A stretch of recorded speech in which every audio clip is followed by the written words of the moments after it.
short-term rentals on Plum Island for a total of 485 rooms. How much is enough? The city is responsible to carefully balance the number of short-term rentals allowed so that it does not negatively impact our current businesses or neighborhoods or the ability to attract a hotel. I have not heard any council's voice any concerns for the effects this ordinance may have on our current inns who go through multiple inspections each year to remain in business. Please take this into consideration as you finalize. Okay, thank you. Next is Tom Holder-John. Tom Calder-John, 64 Federal Street. Our neighborhoods need carefully thought out and strong protections if we're going to allow short-term rentals. The current version of the ordinance does neither. My wife and I strongly oppose this version. Stringent protections in place and ready and willing enforcement are what is needed. I ask you one more time, would you really want a short-term rental unit with an absentee owner next door to you, right where you live? Is that what you want? Please vote against this ordinance, and please listen to Jane Snow. Thank you. Thank you. Thank you, Tom. Next is Robert Howe.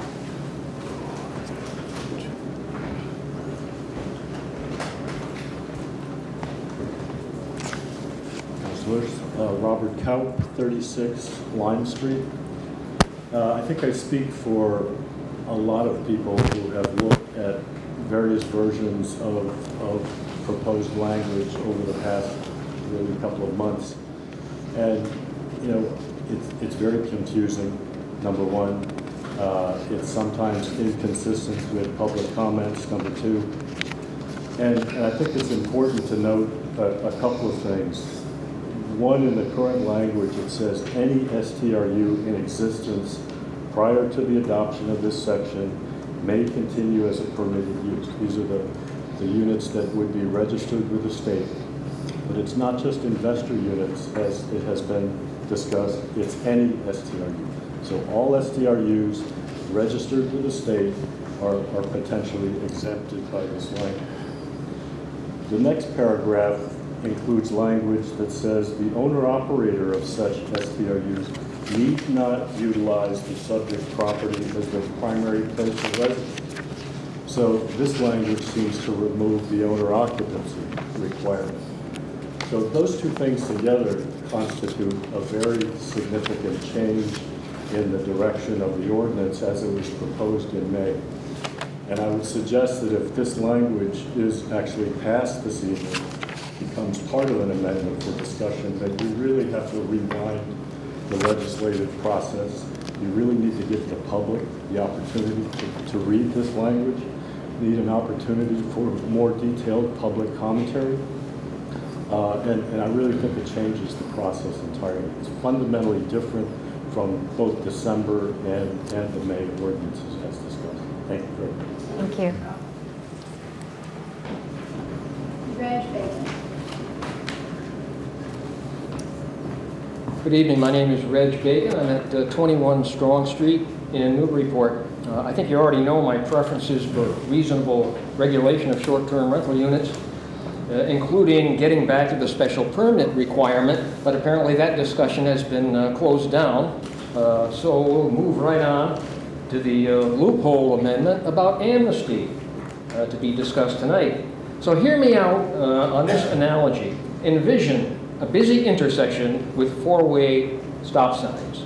Then, after years of yahoos ignoring the stop signs and causing crashes, a traffic light is installed for the common good of public safety. Then envision a loophole proposal to look up the yahoos who caused the crashes and then grant them amnesty to ignore the traffic light and continue careening through the intersection. That sure makes a lot of sense. So I have a question. How could amnesty to existing illegal short-term rental units, some having caused neighborhood nuisance for years, serve the common public good? Amnesty does the opposite, granting privilege to the few. Recent revelations lead reasonable people to question the entire 8-month process of gutting the proposed ordinance of December 2021. So I have one more question. Who among you will join in leadership to get back on the right track? Let's not settle for a half-baked ordinance. We can do better than that. Thank you. Thank you. Brian Callahan.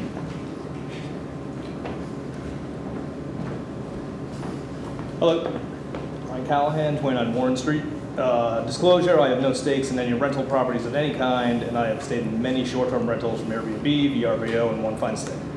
I was not a fan of this proposal when it first came up originally, I think in 2017, when Councilors Vogel and Cameron were around. And I'm not a fan of any proposals restricting short-term units now, unless it's licensing and having a hotel-style tax or what have you. There are a couple things that really bothered me, including the street parking idea. Many homes in my area, and including Council Shand, don't have driveways. To say that a short-term renter has to have off-street parking is crazy, because how do you even know who the car is? Who's going to police that? Are the police really going to walk around and check license plates based on residency? I don't think so. Grandfathering in Plum Island, I think, is a terrible idea, simply because it's been done for years. It's very unfair. The city has no idea how many non-PI homes actually are short-term rentals. I know I have like 4 right in our neighborhood as it is now. And then the investment property amnesty, I guess we're calling it, or I'm not really not sure of the term, but I don't agree with investment properties not having to deal with all the new regulations. It seems weird to me that regulations should be for some and not for all. So it's either make it for everybody or nobody. I think it needs to be fully sorted out in subcommittee first with a way to implement the regulations, map the properties, figure out how to let the owners know how they would need to register, what the penalties to the renters and the homeowners would be if a renter violated noise ordinances and so on, before it comes to the full committee for a final vote. Voting first and then figuring out the details later will not work. I support licenses, assessing the same tax rate that venues like the Inns in Town currently charge guests, but many of the other proposals seem like NIMBY reactions to me. And if you're going to vote for those, I certainly hope that you yourself have not stayed at a short-term rental. Thank you. Thank you. Stephanie Lickett.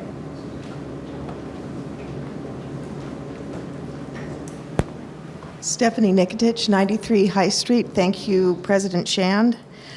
I hope the council considers residents, including long-term renters, not a special interest group, but the primary interest for our city government. You have heard from a cross-section of residents in the South End and North End asking you to firmly regulate STRUs in our neighborhoods. Most have asked you to reconsider the December 2021 version of the zoning ordinance, although that is not on the table tonight. Your debate and the public process should be about the December version versus the last advertised May version. But this process was disrupted by the last-minute introduction of a very substantial amendment, an amendment not made available to you or to the public in advance of your first scheduled vote. An amendment only recently reviewed by the city solicitor, his comments only posted on the city website today. I question that this amendment and the disruption it has created requires the re-advertisement and rehearing of any STRU zoning. Please vote no on the amendment and vote no on the May ordinance as it stands. Please restart the zoning process, and in the meantime, ask the city administration to enforce current zoning on the mainland. Thank you. Thank you. Rita Mihalik.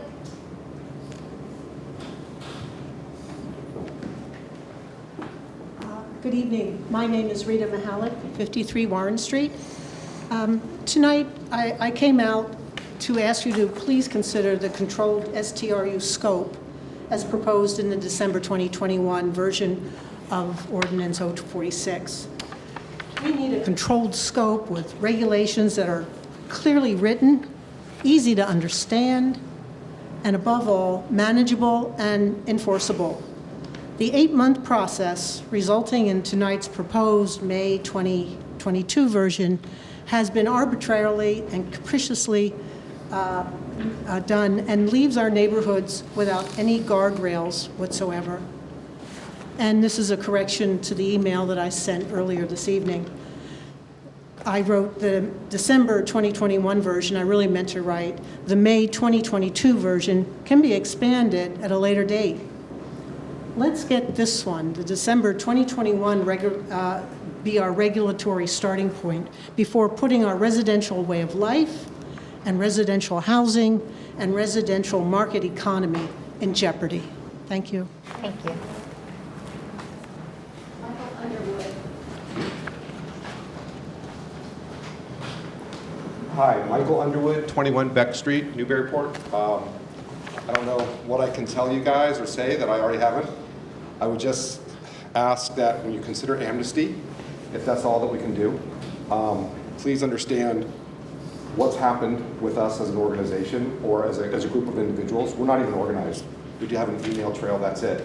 But what we all have in common is a horror story of living next to or around an STRU. And so what we've heard time and again as I've been coming to these processes is straw man arguments against STRUs. So as an example, 17 people got up and claimed and talked about the impact of the STRUs, and then we hear a counselor say there's only been 4 zoning complaints. Please, please, please consider what amnesty is going to do to our neighborhoods and to the people that have already lived with this horror. I like STRUs, I use them, but regulate them. Thank you. Thank you.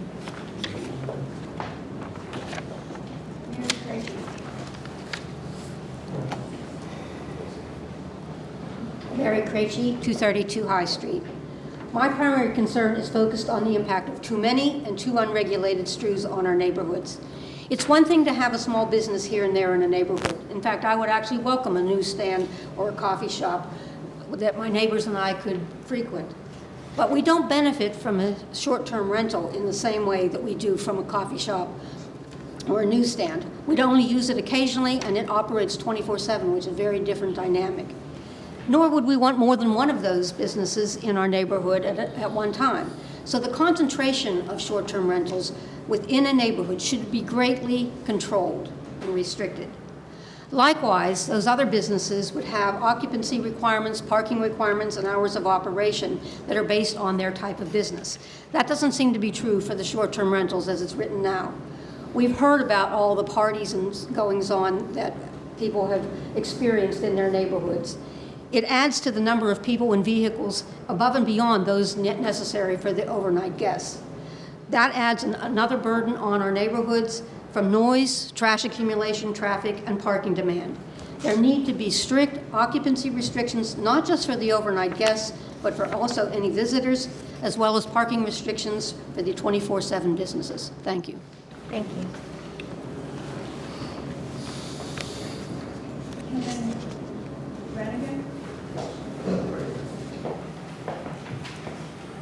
Good evening, President Shannon, fellow councilors. I spoke last week, and I'll be very brief tonight. I live at 43 Middle Street. I also own 45.5 Middle Street, and I own 28 Lime Street. I've lived on Middle Street for 35 years. I have, if anyone saw the article in the Daily News by Jim Sullivan, I understand it wasn't online, but it was in print. I have 5 STRUs within 100 feet of my front door at 43 Middle Street. Most of these units are valued at between $600,000 and $1 million. My feeling is if someone can afford to buy and develop these condominiums, then they can afford to rent them out on an annual basis. I'm apolitical. This is the first time I've ventured into an issue in this city, but I'm extremely concerned, and I want to remind the councilors, most of them were elected by the residents and neighbors in their ward, not by special interests, not by investors, not to create businesses in our neighborhood communities. That's all I have to say. Thank you for your time. Thank you.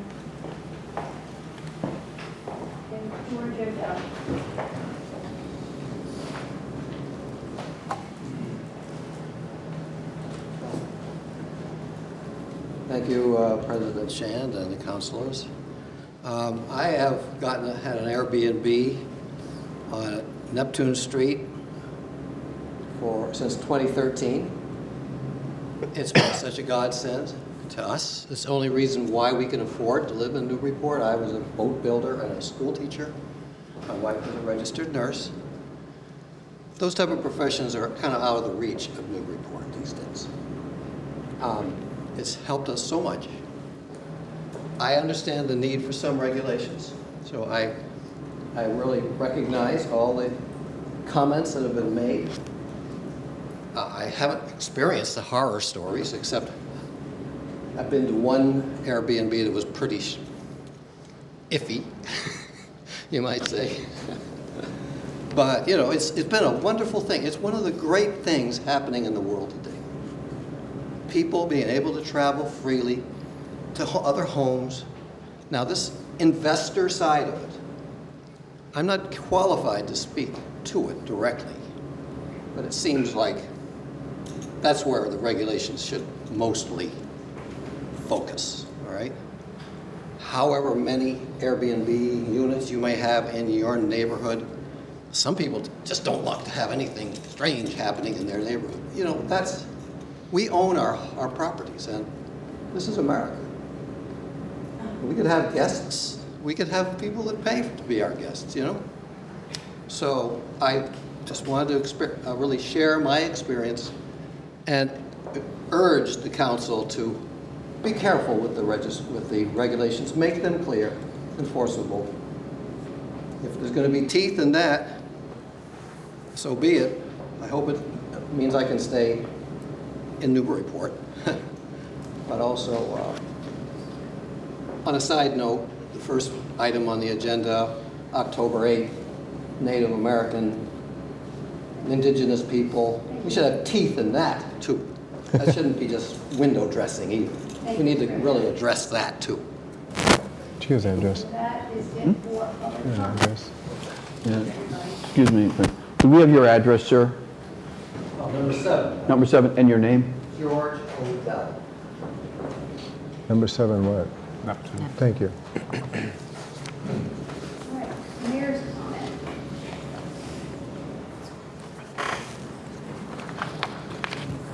Wow. Yeah, I think so. Motion to receive and file.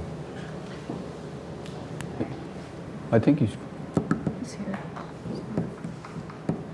All right, well, without the mayor, we did get his comments in the email today, so we can. oh, wait a minute, I think he's coming. Here we go. You know, it's like the volume when I was in my office. I was like, why is it so quiet in there? Good evening. How's everyone doing? Good. How's everybody doing? Thank you. Thanks for having me. Lots going on in the city, so I apologize that I have such a long report tonight, so I'm not going to obviously read it to you, but I just wanted to highlight a few things. First of all, I wanted to thank President Shand and Councilor McCauley for coming to the Field of Honor ceremony yesterday at Bartlett Mall. Just a really moving ceremony. The guest speaker was Lieutenant Anthony Vararis from the Newbury Barracks. He's the commander of the Massachusetts State Police there. That's just really a wonderful event, so hopefully we can keep that going, because it's just a wonderful way to, you know, obviously reflect on the tragic events of 9/11. You can honor the men and women who served our country, and obviously our first responders too. So that was just a really great day, and thank you to the Exchange Club for doing that. So we still have the mandatory water restriction in place. We did get some much needed rain, but we decided to keep the restriction in place. And just a reminder, that means you can water outside from 6 to 9 a.m. or 6 to 9 p.m., and that's based on your address. So the odd number of houses on odd days, and then the even numbered houses on even days. And we'll check the reservoir capacity at the end of the week and see where we are. But we're definitely trending in the right direction there, which is great.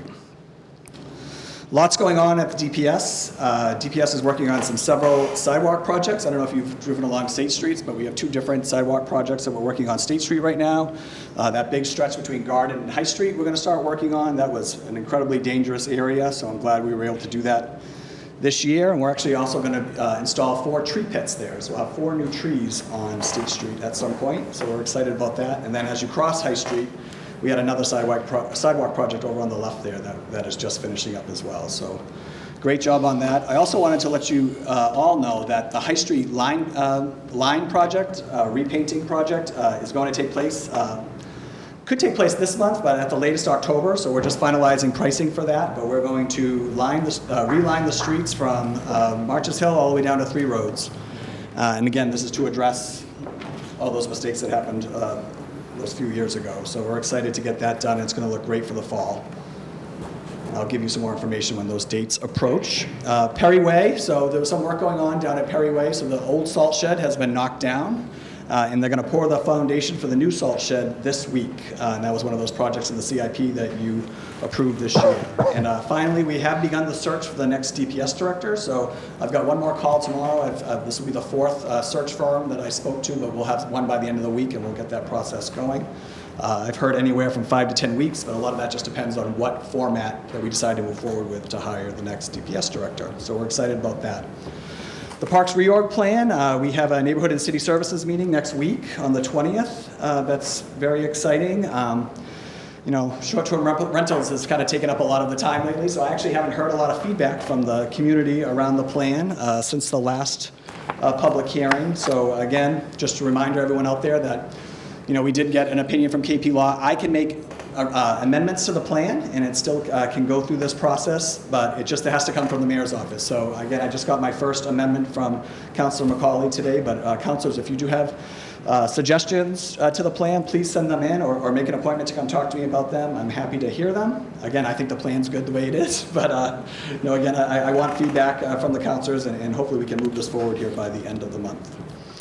Plum Island, lots going on with Plum Island. One, in your packet tonight, you have a transfer order from the Plum Island Beach Stabilization Fund.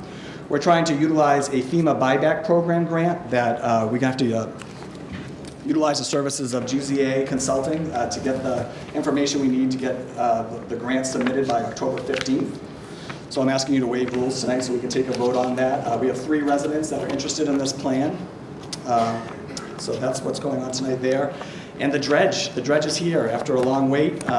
We could actually have it by the very, very end of the month, or it'll be the very beginning of October. We had a great logistics meeting with the Army Corps, GCR, and the contractor last week. So the dredge is here, and we're excited to get that rolling. Sorry, just a couple more things. I wanted to give a huge shout out to Molly Attenborough for the Regional Household Hazardous Waste Day that took place this past Saturday down at DPS. Just a lot of moving parts, a lot of staff down there. Molly did a great job. I went down there and checked it out, and it was running like clockwork. So thank you, Molly, for that. We have a cool partnership between NYS and Newburyport Public Library that's starting tomorrow. We're actually going to make collaborating on bringing drop-in social work consultations to the library. So Trish Botag, who works for NYS, is going to start that tomorrow, the 13th. And a quick happy birthday to Trish. It's her birthday today, so I told her I'd give her a shout out. And also we'll be looking in October, probably that first meeting in October, to start bringing you the cost estimates of 59 Low Street and the Brown School gym. We are just about finished with those. We should be finished with them in the next couple weeks, but we'll find the best way. I'll work with Council President Shan, the best way to present that to the council, but we're excited about that. And then finally, short-term rentals, which again, you will be taking up tonight. So I just want to thank all of you, city councilors and city staff, for all their hard work on short-term rental units. This has been an incredibly long process, and there are, of course, many opinions on both sides of this issue. I would like to thank all the residents, particularly the ones here behind me, who have contributed to the discussion and brought their experiences and understanding to this issue. The conversation has shown that we clearly need to strike a balance, okay? Protecting our neighborhoods is so critical for our quality of life here in Newburyport. And we must respect that STRUs are in some regards a commercial use. At the same time, we recognize that STRUs provide a useful service and a source of economic activity. A sensible balance is needed, and I implore the council to find a path forward here. My administration is committed to serving the city, and your legislative guidance on this issue is critical. Thank you. Thank you. Any questions? Phillips Drive? Phillips Drive. So I did reach out to Diane today, so the contractor did not get back to us. I thought we'd have a public meeting this week with them, so I'll let you know the minute I hear from them. But Diane did reach out to the contractor. We have a meeting either way. I know they're going to see that. Oh, sure. Yeah, we can do that. Yeah, we can do that. I'll talk to you tomorrow about that. Perfect. Yep. Any other questions? All right. All right. Thank you, Have a Mayor. wonderful evening. Thank you. No, we don't do that. I'm sorry. You can come by office anytime, okay? It's a public one. No. Oh. Because it's, look how much like it is. It's, Yeah. yeah, you need to make Sorry, ma'am. All right. Motion to receive and file? Second. The mayor's comment? Yes. Okay. All those in favor, say aye. Little premature. What's that? I think we're- It's fine. Yeah, a little premature. Oh, sorry, I thought she asked for it earlier. So consent agenda. Point of order. We are impossible to be heard outside of here, I understand. Oh. I'm just letting you know. Just telling you. I don't have any control over that one. Consent agenda? Consent agenda. Consists this evening of the approval of the minutes for August 23rd and 29th. There are 5 communications, 4 because one's been taken out. The application 107, Chamber of Commerce Fall Festival, October 15th, is to go to Public Safety. Application 108, which is a blood drive in NRA East on October 7th, Public Safety. Application 109, the Newburyport Art Association auction, has been removed by Councilor McCauley. That's to be taken up on the regular agenda. Communication 430 is FY22 year-end financial report to go to B&F. Communication 431, letter regarding parks from Mary Gaden Wilkins Haslinger to go to, be received and filed. There are no transfers. The following appointments. Appointment Joseph Texera, 44 Hale Street, to the CPC until October 1st, 2025. That's to go to Planning and Development. The following appointment is Kevin Hunt, appointment 339, 14 Kent Street, as Veterans Agent until 10/1/2023. That's to go to Neighborhood and City Services. Appointment 340, Jennifer Groskin, 11 Myrtle Ave, Human Rights Commission, until 10/1/2025. That's to go to General Government. And the following items are out of their respective committees. Budget and Finance, Appointment 337, Neighborhood and City Services, Order 378, Planning and Development, Order 381, and Appointment 335. Public Safety, the following. Applications 100, 101, 102, 103, 104, 105, and 106 are all removed. Motion to approve as amended? Second. All those in favor, say aye. Aye. Opposed? All right. Regular agenda. The mayor's update. Well, we already did it, I guess. Well, let's let Councilor Do it Vogel. 'cause I didn't catch it. Second. Motion to receive and file? All those in favor, receive and file, say aye. Aye. Opposed? First readings, none. Communications, none. Transfers. There's a late. President, we actually have the late files to deal with, and we have the application 109, which is the Newburyport Art Association. Maybe we should take that first. Okay. That was removed from the consent agenda. Formerly was going to Public Safety. However, important note, it's an event that happens before the next meeting. So I think that was Councilor McCauley's idea. Councilor McCauley. Motion to approve, motion to waive the rules and insert an emergency preamble, and motion to approve application 109. Second. Thank you. First, as the clerk had stated, this is happening 9/24. In reviewing the application, this is more an alert to the city that this event was going to go on. They don't need any streets closed. It's going to be on private property. They're looking for a tent, again, on private property. There will be impact to the community because they'll have people there, obviously. So this is really kind of a good feeling for us to just say a motion to approve, and thank you very much. Further discussion? All right. All those in favor of approving application 109, say aye. Aye. Opposed? All right. Next, we would have President Communication 432, which is the Ad Hoc Committee on Adaptive Reuse. So, Motion to send that to Planning and Development? Second. all right. Discussion? Councilor Z. Thank you. Yeah, I will be opposing sending this to committee for 2 reasons. The first one is I just wonder about the form. So having formed the ad hoc by order, it would seem sensible to me that an order would be required to amend it. And second is, I think there are some ethics questions that need to be addressed with the makeup of the committee. So if it does go to committee, I'll certainly bring those up at that time, but I just wanted to explain my vote. Thank you. Yeah, I will support this going to committee. I think it's helpful, and selfishly, it does tie into the next item, but I do think that it's time for us, as they're putting up plywood boards on the school to protect it, that we jumpstart this. Thank you. Thank you, Councilor McCauley. All those in favor of sending this to Planning and Development Committee, say aye. Aye.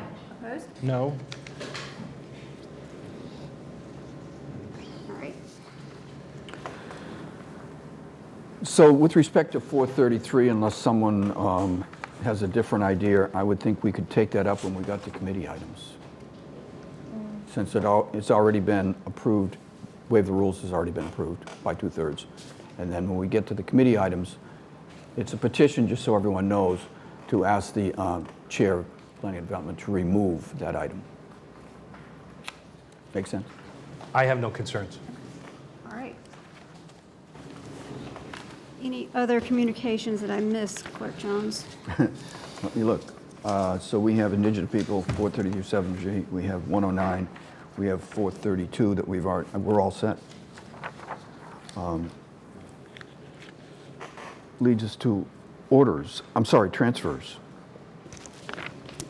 We have a transfer 138, emergency preamble, submitted with respect to Plum Island Beach Fund in the amount of $30,000, moving from that beach fund to FEMA Hazardous Mitigation Grant Program, same amount. Motion to collectively approve the emergency preamble transfer 138 and the underlying transfer itself. Second. Discussion? Sure, I'm happy to just explain it. So this is something that's been discussed on and off over the years, which is the repurchase of some properties on Plum Island as a result of continued erosion concerns, particularly for properties that may have or may be at risk to experience several losses. FEMA has offered, through FEMA and then MEMA, that the state level has offered this program for some years, but it's had particularly strict requirements around what properties might be approved, and certainly there's a tremendous amount of information that has to go into it. What has been different this year is that, I don't want to say there's a sale on it, but it seems like FEMA is offering more attractive terms this year than in the past. And so the city is very interested. Myself, Julia Gottfredson, Conservation Administrator, and the Chief of Staff reached out to numerous people on the island, because this is literally dealing with individual properties, individual owners who may be interested in participating in this program. And at the time, we weren't asking for a firm commitment that, yes, I would like to sell my property, but rather that there was an interest there in getting more information. So with that, as the mayor mentioned in his update, 3 properties have stepped forward and said they would like to consider this. This funding would basically provide the funding to gather the information needed to file essentially an application. The source of funds is the Plum Island Beach Fund, not to be confused with the sewer fund, so 2 different funds. This is a fund that we set up when we changed the parking rates at Plum Island Point a few years ago. 10% of the proceeds collected there go into this fund. It's built up a balance of about $50,000. As you can see on the transfer, the request here is for 30, leaving 20K left. And this would go to funding some different consultants, essentially, some of which are probably familiar names like GZA and so forth, if you've been around the island, who do a lot of work. And the end result, I think, would be essentially a completed application to MEMA/FEMA, and then at some point there would be a decision point for these property owners as to whether they wanted to proceed and actually consummate the transaction or stop at this point. I'm not sure at the end of the day what will happen, because no one will know until numbers are actually figures. I mean, surely one would understand that. But I will say that there's been a lot of questions about this over the years, and whether it would be viable and whether the offers would make any sense, and it seems like this is the only way to find out. So I think it would make sense to be able to find that out, and then we'd be able to know in the future if this is something that we wanted to pursue. And then finally, just speaking to the emergency, like everything else, they're on their schedule, we're on our schedule, and this is just the way that it works out. But this would enable this effort to move forward immediately rather than waiting, and the dredge is coming, as you heard. So I was happy to sponsor it, and I hope that it will gain support, and we can move it along. Thank you. Thank you, Councilor Zaid. Further discussion? Councilor Wallace. Sure. First, I have a question. Is this the hazard mitigation plan that's required by MEMA and FEMA, or is this an actual application for a grant? Councilor Zaid? I can try, and Andy's here too, but these are two separate things. The hazard mitigation plan, the HMP, is one thing that's moving on its own track, and then this is an actual mitigation grant program, HMGP. But I'll defer to Andy if you can give more detail. Councilor Zita is correct, and in that case, the FEMA hazard mitigation plan is actually already into the officials. We're just waiting for them to get back to us and confirm their approval. So in terms of relationship to the plan itself, which is really to show that we're making advanced efforts in advance of hazards to try to mitigate or avoid those problems, they already have that in hand, and they're just doing the formal process to confirm that it meets their requirements. Just, sorry, one more question before you go, if I may. Yes. So can you just refresh my memory? So the hazard mitigation plan, that's every 5 years, correct? Yes. And so this is, the one that they have now is the most recent? Correct. Okay.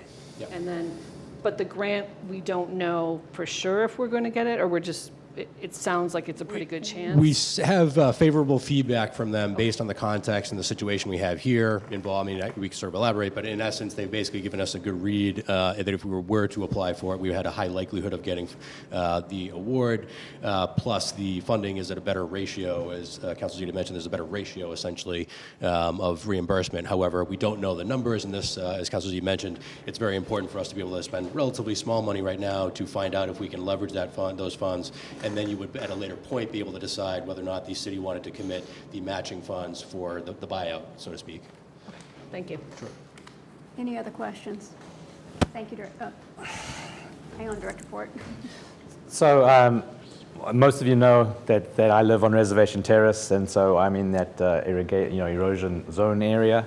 My wife and I have decided not to be one of those 3 units that have applied or have interest in the process for a number of reasons. For us, I mean, we want to stay there. We don't want to have to give up our house. I do have some general questions, and I expressed my comments and my opinion when we were asked to move money from to pay for the chlorination station on Plum Island, and we ended up having to take it out of Plum Island designated funding. Again, I'd like to say it for the record, Plum Island produces over $10 million in revenue to the city, and as of now, over the last few years, there hasn't been a single penny expended on Plum Island from the general tax base. There hasn't been a road paved there, there hasn't been a sidewalk done under the road repavement program, and we as Plum Island residents get almost nothing in the way of services from the city. So I am not in favor of the funding source. I think that the whole city should support Plum Island. We support the city. We pay into the water and sewer rates. We paid for our own betterment to have the water and sewer placed. We're still paying for that. And I just don't think it's fair that every time there's a Plum Island need, that there's a special designated Plum Island fund to pay for what should be paid by our community. We pay for things on the mainland all the time from city funds. Thank you, Councilor Wright. Further comments? Councilor Preston. Yeah, I don't even know who to direct this question to, but when the Plum Island Fund was set up, what was the intention of that particular fund? Councilor Z. I'll take a shot at it. Yeah, so I mean, this specific fund was generally focused around beach concerns, keeping the beach clean, beach maintenance, erosion. This was a joint effort with the Harbor Commission at the time. There was a tremendous amount of negotiation at the time. So it kind of has about 5 or 7 different line items or bullets that are sort of the scope of the allowable uses.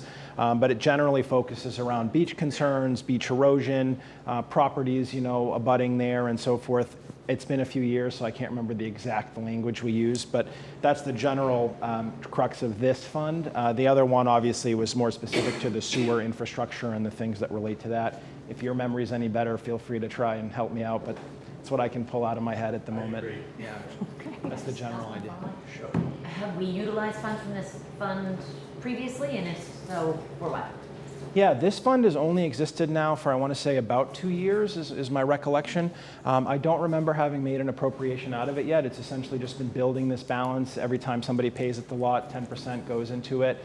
I can't remember off the top of my head any appropriation we've made, so I think this would be the first or nearly the first coming out of it. Yeah.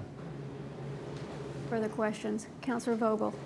Thank you, Council President. I have a question. I'm not sure who to direct it to. How did we come up with the $30,000? Can we get some type of breakdown on that? We actually looked out for proposals from consulting firms, so it's based on a firm number from consultants as opposed to a number pulled out of a hat.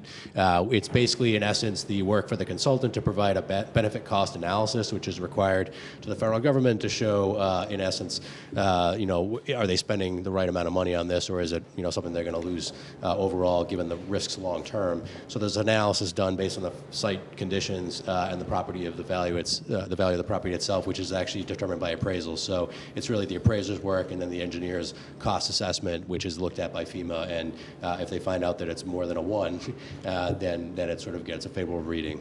So. Can I follow up? Thank you. So does this $30,000 is the cost of this to receive these funds? Does that include paying back the cost of the funds to get these funds? Oh, that's a great question. Yeah, if we do receive the award, for this particular buyout, then we would be repaid the cost of this particular assessment here. If we were not successful, then that wouldn't be the case. But again, we're hopeful that that would be the case at the end of the day. Of course, it requires us going through with the transaction at the end, but we would be reimbursed essentially these funds here. Thank you. Thank you. Councilor Donahue, I think you had your hand up. Thank you, President Chan. I don't have a question, but I do have a comment. I do want to agree with the at-large councilor from Plum Island that I don't agree with the funding source. I think that there are much better uses for what that funding source is meant for, such as more Moby mats to help with both accessibility to the beach as well as really helping a lot with what's the word? Erosion. Sorry, with the erosion and through the dunes. So I'd have to agree and say that this might really be something we should consider asking the city to fund, and keep those funds that are the Plum Island Beach Fund for things that are going to help with erosion and accessibility to the beach. Moby mats are not cheap. We have often heard that there's not enough of them. We would love to see a stretch so that people can actually attend the beach accessibly, but that's more of a pipe dream until there's funding for it, and Plum Island Beach Fund is exactly what that should be for. So I won't be supporting this because of the funding source as well. Thank you. Thank you, Councilor Donahue. Councilor Lane. I just have a question for Director Port. Is there any, so talking about these funds, is there any funds set aside for if we do have a bad season this year, for rocks, for supplies? I know that when this happened last year, it was a little bit of a fire drill, and the residents were told, do what you got to do. Sure, it's a great question. I actually had offered to maybe defer to the finance director, Ethan Manning, who I believe is connected via Zoom. He may be a better person to answer that question. I'm sorry, because it typically falls in a category that our office doesn't directly involve with, because it's during the emergency itself. But he may be able to clarify. I believe I've allowed. Sure, Councilor. So the question was, are the funds remaining from the prior appropriation for the shoreline protection out there? What funds do we have set aside for if we do have a bad season to offset any of the costs of things like stone or more bags should those fail and so forth? Have we taken that into consideration? That's a good question. So yeah, other than the normal sources, like free cash or this Plum Island Beach Fund, there's really only a small balance of approximately $5,000 left from the last shoreline protection project out there. And then, of course, if it's related to water sewer, there's that utility fund. But yeah, no, we'd really be looking at free cash, or if it happens to be snow and ice related spending from that account as well. Can I just follow up? Sure. Is there any communications with the state to get more funding at this point?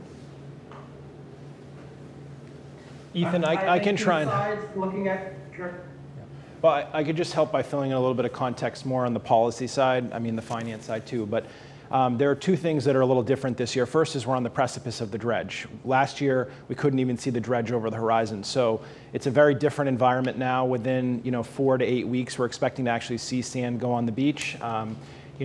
One good thing about inertia with Army Corps is once they are going to do something, then it's very hard to stop them, so I'm hopeful that for once that inertia works sort of in our favor. And based on the conversation we've had, and there's an MRBA meeting in a couple weeks for a more in-depth update, but they're going to have 2 dredges most likely. They're going to be dumping sand on the beach pretty quick. That's number one. Number two is we're always asking the state for more money almost every day. Right now, though, that focus and that effort has really been on asking money for the non-federal share, as they call it, of the dredge. So whenever the Army Corps does a dredge, they always have a place they default to. In our case, it's an offshore, near-shore dump site. They want to go out there and just dump the sand. We essentially have to cover the differential to put it on the beach rather than putting it out in the ocean. So we've been focusing our efforts on getting the state to help pay that, and you'll notice that we have not had any transfers come in here to say, hey, can we fund even part of that non-federal share? So I think we've been pretty happy about that, and honestly, getting more rocks was a Herculean lift at the time from a regulatory standpoint, and I think given that the dredge is on the horizon, our efforts are in the right place to get the money towards the sand, which is where things are going. And then if you want to be part of the next big push, it'll be that once the sand is in place, we are really going to be advocating heavily for some sort of modification to the jetty so that this is not just a cycle where they put the sand on the beach, the underlying condition doesn't change, and then the sand just goes back out, and then we're right back here in a couple of years talking about the same thing. So, there isn't money like sitting in an account for stone per se, but I think that that's a little bit of difference in the context this year, mostly positive as compared. So I'm hopeful, and I know residents are very much looking forward to seeing that sand. Thank you, Councilor Zaid. Further questions? Councilor Khan. Actually, I just want to make a motion to amend the source to the general fund, transfer from Plum Island Beach Fund to the general fund. I'm not sure we can. We can't?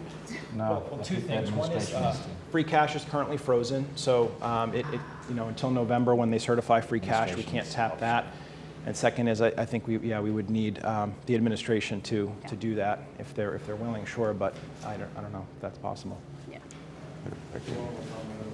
May I follow up with that then?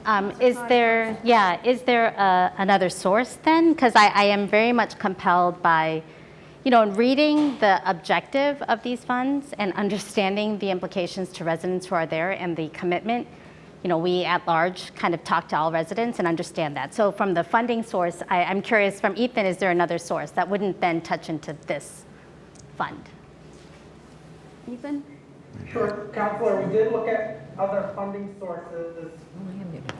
And really, since free cash is frozen, like Counselor Zaid said, this is really the best funding source to tap into immediately. But that said, if the grants do go through, we'd be getting, $27,000 of this 30 back through the grant. So the net outlay is only $3,000. But there would always be the option to, replenish this from free cash in the future. Okay. Thank you. Other questions? Councilor Bacali? I don't have any questions. I'm just going to make a statement that I am going to support this where it's coming from today. And I do acknowledge the challenge of keeping Plum Island money on Plum Island for its needs. With doing so, I do think we have a cash issue right now in terms of timing. I think that this is appropriate use of the funds. I hear from the finance director, and I will ask through the administration that they replenish these funds once free cash is available to us to be able to keep these funds available for an emergency or an ad hoc type of situation that always happens on Plum Island. This is a situation where this program is to buy people's houses. And so that is going to require city funds from across the board, not just Plum Island, yet another Plum Island betterment fee or something like that. So I do think, I understand the concerns of siphoning off 30,000, but I do think that this is an appropriate use of it so that we don't lose momentum and we can capture that money. Thank you. Councilor McCauley. Councilor Vogel? Thank you, Council President. I too stand in favor of spending the $30,000 now, particularly in light of the fact that there's a pretty good chance, or a good chance, that will be reimbursed. I understand the concerns of the councilor at large. I understand the concerns of Plum Island. I think we need to spend the money, and if it turns out to be that we don't get the grant, then I certainly will fully support the reimbursement of it. But I think time is of the essence. I think we need to get it done. I'm satisfied with the answer that there's a really good chance that we'll get all but $3,000 of it back. Thank you, Councilor Vogel. Further discussion or comments? All right. Councilor Donahue? And I apologize if I'm a little green on this one, but is there an amendment that could be made to sort of ensure that when free cash is not frozen, that we could put it back from that?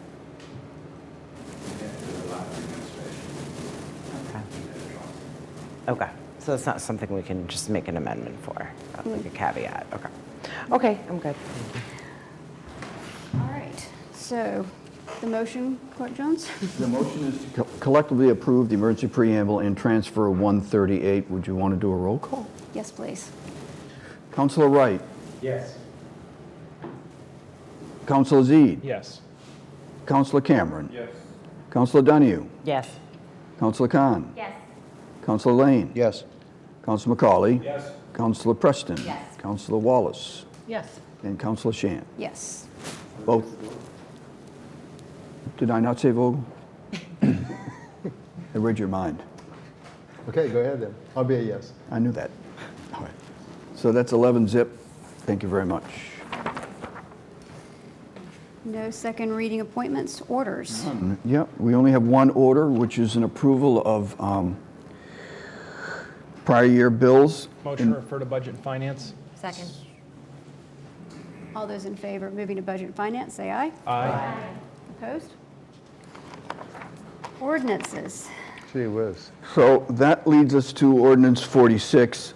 And as everyone knows, on the floor, there's an outstanding amendment to page 12, section 8, exception pre-existing STRUs, made by Councilor Preston, seconded by Councilor Vogel. That's on top of an existing motion to approve. But the discussion, I presume, would start up again, if the president so wishes, right there. Right there. So, Point of order. sure. Because I was not here at the last meeting, am I still allowed to participate in this motion? I would say yes. Yes. Thank you. And the city solicitor's nodding his head yes, too, which gives me great comfort. And I have a point of order. Councilor Vogel? So what we have on our desk is sort of considerably different than what we left. Yeah, if you want me to speak to that, or does anyone other than I wish to speak? So, yes, there is. It's the same ordinance with changes. Whether one thinks they're substantial or not substantial, they look to me as mostly not substantial changes, mostly, with all due respect, legal tweaks. So, but we should acknowledge it's a different version of your paragraph 8. Yes. So we could go forward and amend your amended motion with another amendment, or someone could, like you, entertain a a friendly amendment to incorporate those changes that are on everyone's desk. Councilor Preston? Yes, I would be. Thank you very much, Clerk Jones. We discussed this earlier today, so. But yes, I would be very open to a friendly amendment. Again, I would characterize these as legal tweaks to the language. I don't presume that they would be terribly controversial, but I will leave that to the rest of the council. But I will certainly entertain a friendly amendment to include these amendments to my amendment. Who was the second on that? Is that Yes, there is no second on it. She would need it. You're making that motion to? Yes. I'll second it. So seconded, I would say. Ouch. There's a slight point of order. I just want to make sure I dropped it. Wait a minute.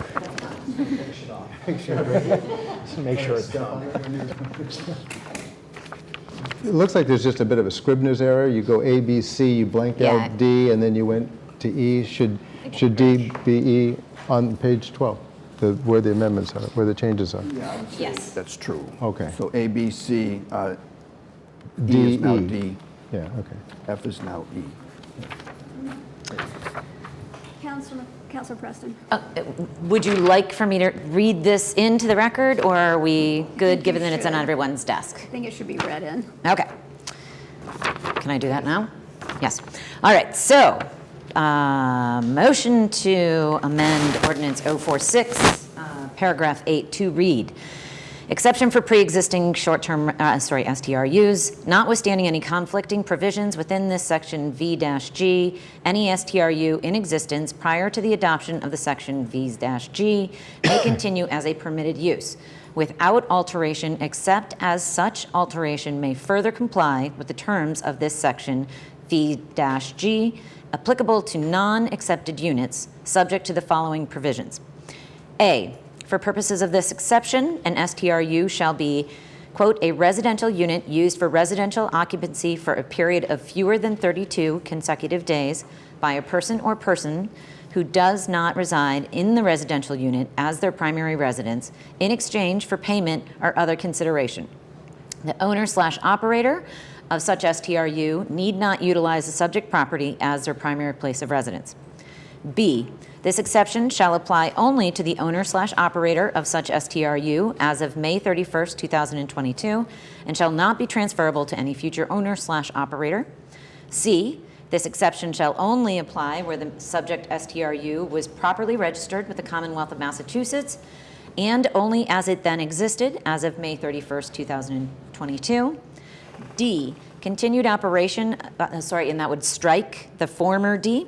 So now the new D would be continued operation of such STRUs shall require the issuance of a zoning determination in accordance with footnote L, that's L or an I? L, thank you, of section V-D, Table of Use Regulations, establishing the present characteristics of the STRU and determining compliance with the requirements of this exception.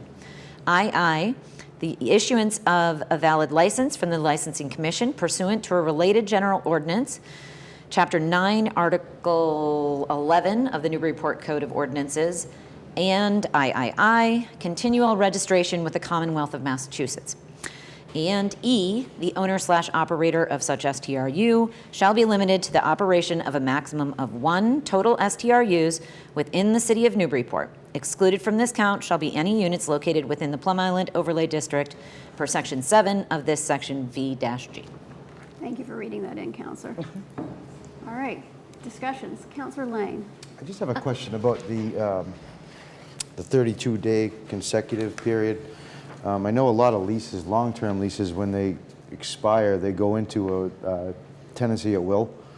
So that's putting basically STRUs on tenant at will. So anything that's rented out in a lease and then runs out goes into 32 days would put them in that category. So that's impacting a lot more residences for long-term as well. That's my only concern with the 32 days.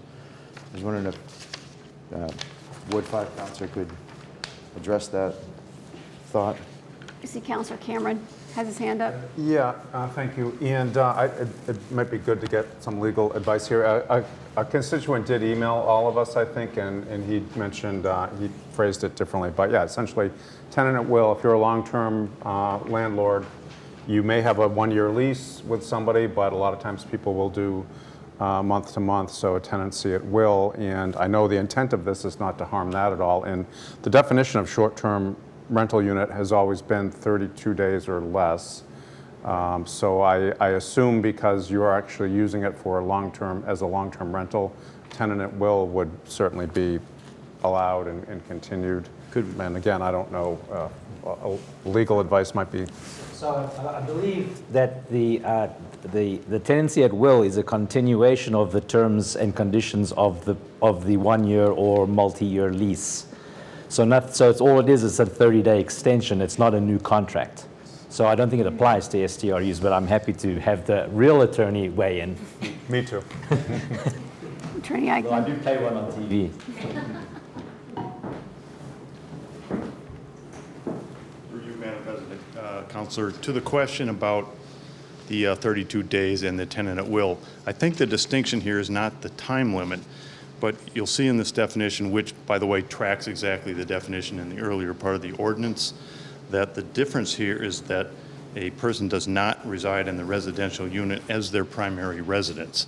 So in fact, someone extending over from a year lease into a tenancy at will, the presumption would be that's still their primary residence, therefore they would not be picked up in this. Thank you. Further comments or questions? Councilor Vogel? Wow. Mine goes off on a little bit of a different turn, if I may, through the president. So my concern only with this, my only concern with this section is with E, that allowing only one short-term rental, which means that in some cases there will be individuals that will need to give up units that they currently have, right? So I don't understand, or I'm concerned about how that will be. If I know that if I were an investor and I had several units around town and we passed this, I would certainly like a little bit of time or have it spelled out somehow how I would have to divest myself of those interests. And have we thought about that at all? And I would like some feedback, and then if you would like, I can motion maybe some ideas. Anyone want to speak to that one? Councilor McCauley? Yeah, I'll partially answer the councilor at large's. I think part of the answer is that in section 9 we move the effective date. For example, where it says December 1st for licensing, I would be prepared to offer an amendment to move that to June 1st, which would allow almost a 9-month period for somebody who doesn't necessarily comply to be able to divest themselves or make alternative plans, but we're not there yet. In terms of E, it is consistent with everything else that we have in the ordinance about having one unit only, one operator, one unit, except on Plum Island. So, Was that a motion now, or you want to wait till we get? I'm holding off while we resolve 8 before we get to 9. Thank you. Thank you. Thank you. Questions? Councilor Cameron? Yeah, I just want to, I know some councilors may want to get into the specifics of the amendment and alter language, and I may take part in some of those conversations, but as I said at the last meeting, I still am very much opposed to the concept of making this exception for essentially absentee owners. We did receive much for the same reasons as I've said before. If you track this whole issue from 2017 when Councilor Vogel and myself and Councilor Zeid were on the council and it first started to get talked about, in a way, when I came back on the council, I was kind of hoping you'd all be done with it, but you weren't, and it was very contentious. It was new to the state. I think House of Representatives had just passed their version, and they're waiting for the Senate and then the governor to sign it. Boston, upon which our model originally was based, was 2018, 2019. There've been a lot of changes to this, and I know it's contentious, and just in my field of vision, getting back on the council, in January, where we all started was the version from December 2021, which I know many constituents have said, let's go back to that. We did make a series of changes from pretty much eliminating most special permitting, which was a big deal for some constituents, but we felt it was too onerous on the ZBA. It would take the ZBA 3 years to get through what was currently in the pipeline, so we got rid of that, basically. There was still a small exception for that. We really relaxed the parking, and I think we've come a long way towards allowing people to either do the home share or the limited use, and I think we would see more residents using it and bringing tourist visitors. And I know we get objections about Plum Island. Plum Island is is a very different kind of residential area than the mainland, so-called mainland. And it is, it is in fact very much based on tourists. The mainland is much more, residential. So I think, to this amendment, again, we're not changing anything out on Plum Island, but I think as the zoning administrator shared with us that Excel spreadsheet, I mean, there are 41 investor properties that we would basically be giving allowance. And that's pretty significant. That'd be like taking Milk Street from Federal to Lime Street and turning that into a commercial hotel. Or if you want to try a different ward that's less dense, if Lafayette Street in Ward 4, it's probably got 15 to 17 houses on each side. I mean, we're basically really changing the character of Newburyport by allowing the investor piece. I think giving people time to, whether it's to divest, sell and make money, because they surely would, or rent long-term, which at least 2 investor type folks who are also local residents, they've said they would just use long-term rentals. So I'm very much opposed to this amendment, and in fact I think it would kill the whole zoning for me. So I just want to say that as we get into the minutia on this. If I might, I just want to reiterate, from my perspective, we're on the friendly amendment. We're actually not on the amendment itself. So I can say that all again later on? No. All right. Just say I won't. Point of order, if I may, Madam President and Clerk. So the original motion to amend was made. Correct. The firster and the seconder can just do a friendly amendment, is my understanding. They don't need another vote. Yes, you do. I mean, in this case, I think, not to overrule you, because I don't have the authority to overrule you, but a friendly amendment can have a vote or cannot have a vote. It's sort of almost like a policy question, but I think in this case we should. So I have a motion made by Councilor Preston, seconded by Councilor Vogel, the friendly amendment to insert this language on the floor, to make it part of your motion to amend. Yes. So let's vote on that. I would like to ask the Council President to call a vote on this friendly amendment so we can begin debate. Thank you. I'm sorry, call a vote? Is that what you just said? Yes. Okay, thank you. Call a roll. Call the roll. Well, it's a roll call. It's a roll Yeah. call. Call vote for the friendly amendment. Yes. We all understand? The roll call vote for a friendly amendment. I'm ready if you are. Councilor Wright. Yes. Councilor Zede. Yes? Councilor Cameron. Yes. Councilor Donahue. Yes. Councilor Khan. Yes. Councilor Lane. Yes. Councilor McCauley. Yes. Councilor Preston. Yes. Councilor Vogel. Yes. Councilor Wallace. Yes. Councilor Shan. Yes. Okay, so the motion to amend is on the floor with this new language. Now, Councilor McCauley. I'd like to reiterate some of what the at-large councilor said. I don't really have questions about individual line items. I do think the friendly amendment is better than the previous version. However, I'm not a fan of amnesty, in particular this. And I want to share my ideas. It's just not, I'm just not against them. It's just, in the 3 years that I've toiled in this, I've had 4 non-residents call me for input. 4 out of 41, 31, 50, whatever the number is. That means that they're not engaged. They don't care. They care sometime, but over 3 years, 4 have reached out to me to actually offer an opinion, offer opposition, offer suggestions, et cetera, along the way. So in writing an ordinance for this, we try to write them for 99% of the people and then deal with the exceptions either one way or another.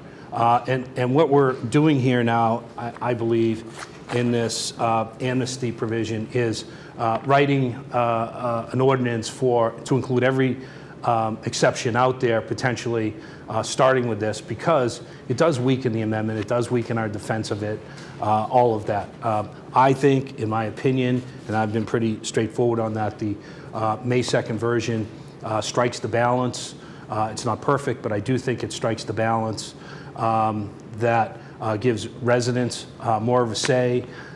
Residents who would like to do this have to live with their neighbors, and investors have a place on Plum Island to do that. We're not banning all investors, but from the mainland, we're suggesting that this is a resident community on the mainland, and where if you want to be pure investment in short-term rental, we've created a community for you out in the Plum Island Overlay District to be able to do that. So I do think it strikes balance. I will not support amnesty, and thank you very much.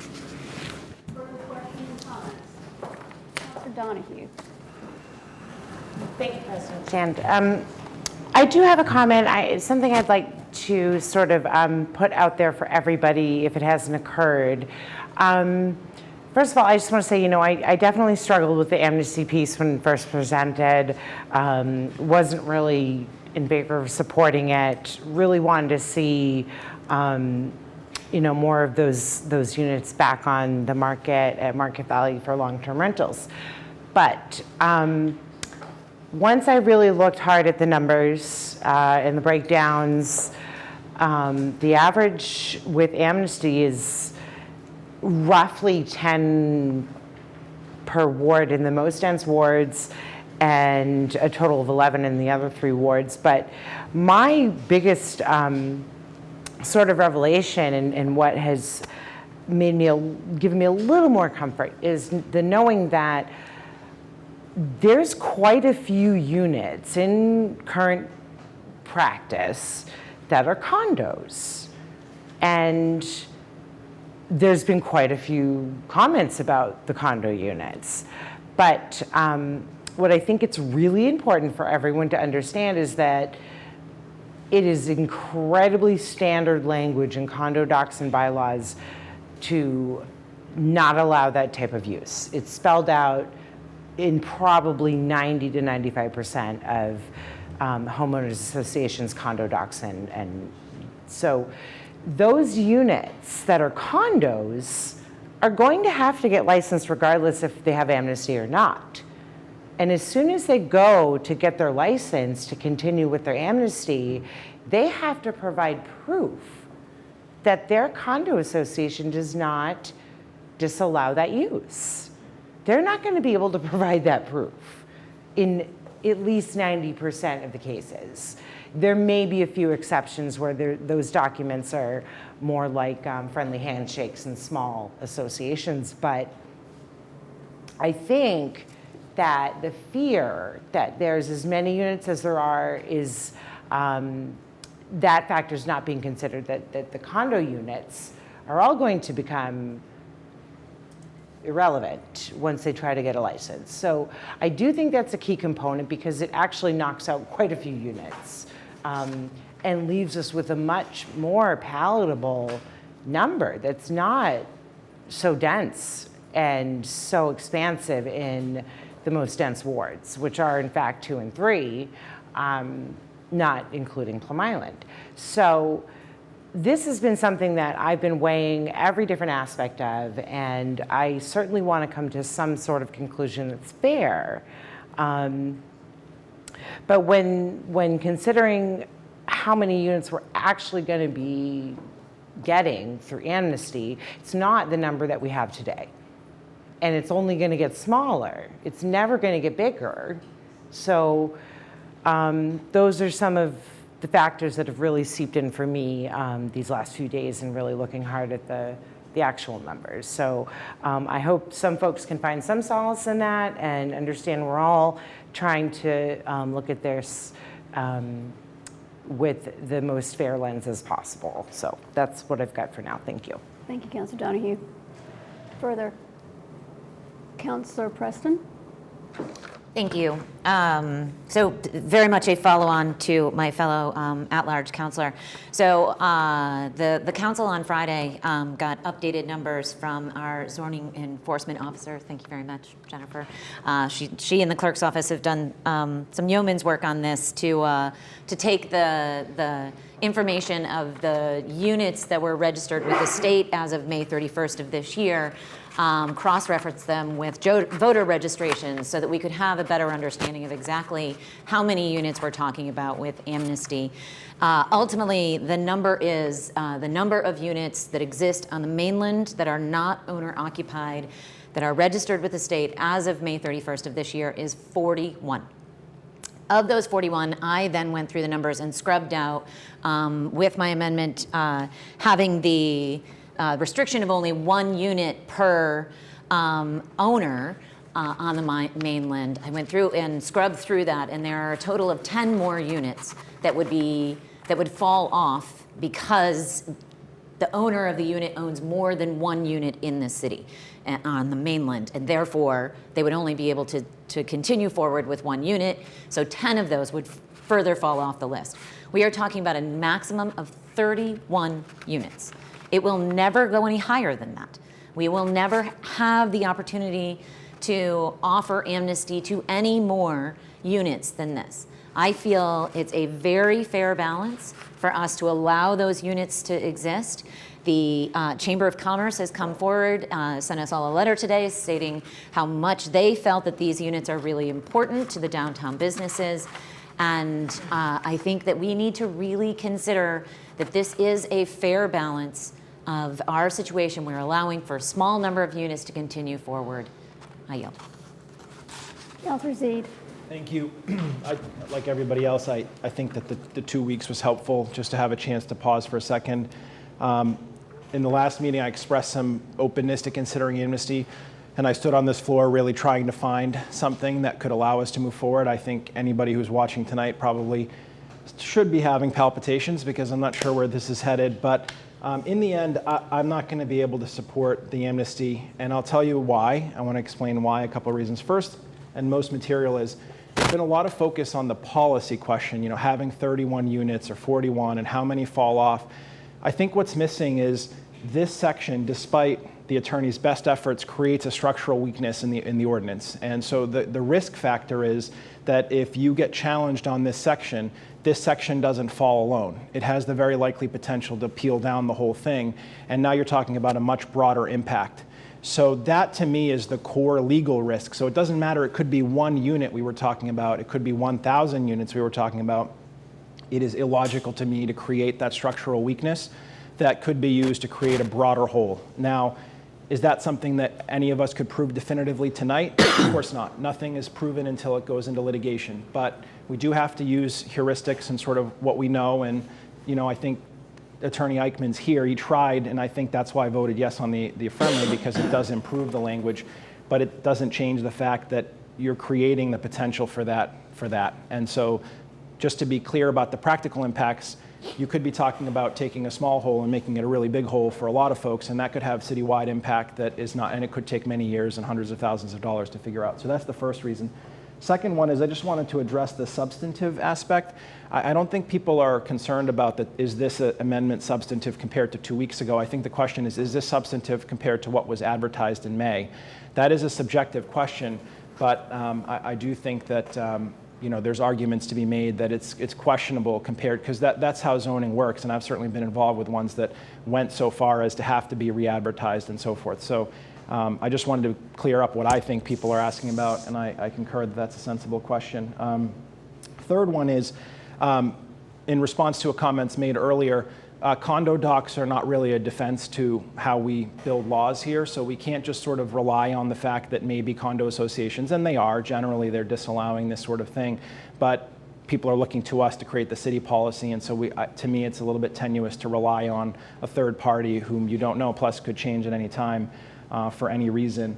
And then last couple things is, with due respect, I'm not sure that the Chamber's letter helped. It sort of made the argument about the commercial aspect of this, and that's been a core concern, right? Is it's a half-half beast here, and trying to figure out which parts of it are residential and which parts of it are commercial.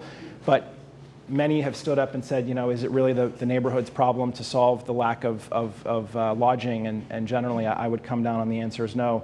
So with all of that said, I desperately want to compromise, but honestly, I actually think this is going to take us further away from the 8 that we need on the underlying, and that's just simple legislative math that I can do now after 7 years of basic education. And so for all of those reasons, I will oppose this amendment, and then I guess we'll have to see what we go to on the backside. Thank you. Councilor Khan. Yeah, thank you, Council President. I mean, we do have Attorney Eichmann here, so I wouldn't mind asking the question about, I think, in terms of changes that would require a reposting of this, and I would be curious to hear that answer. I saw your face.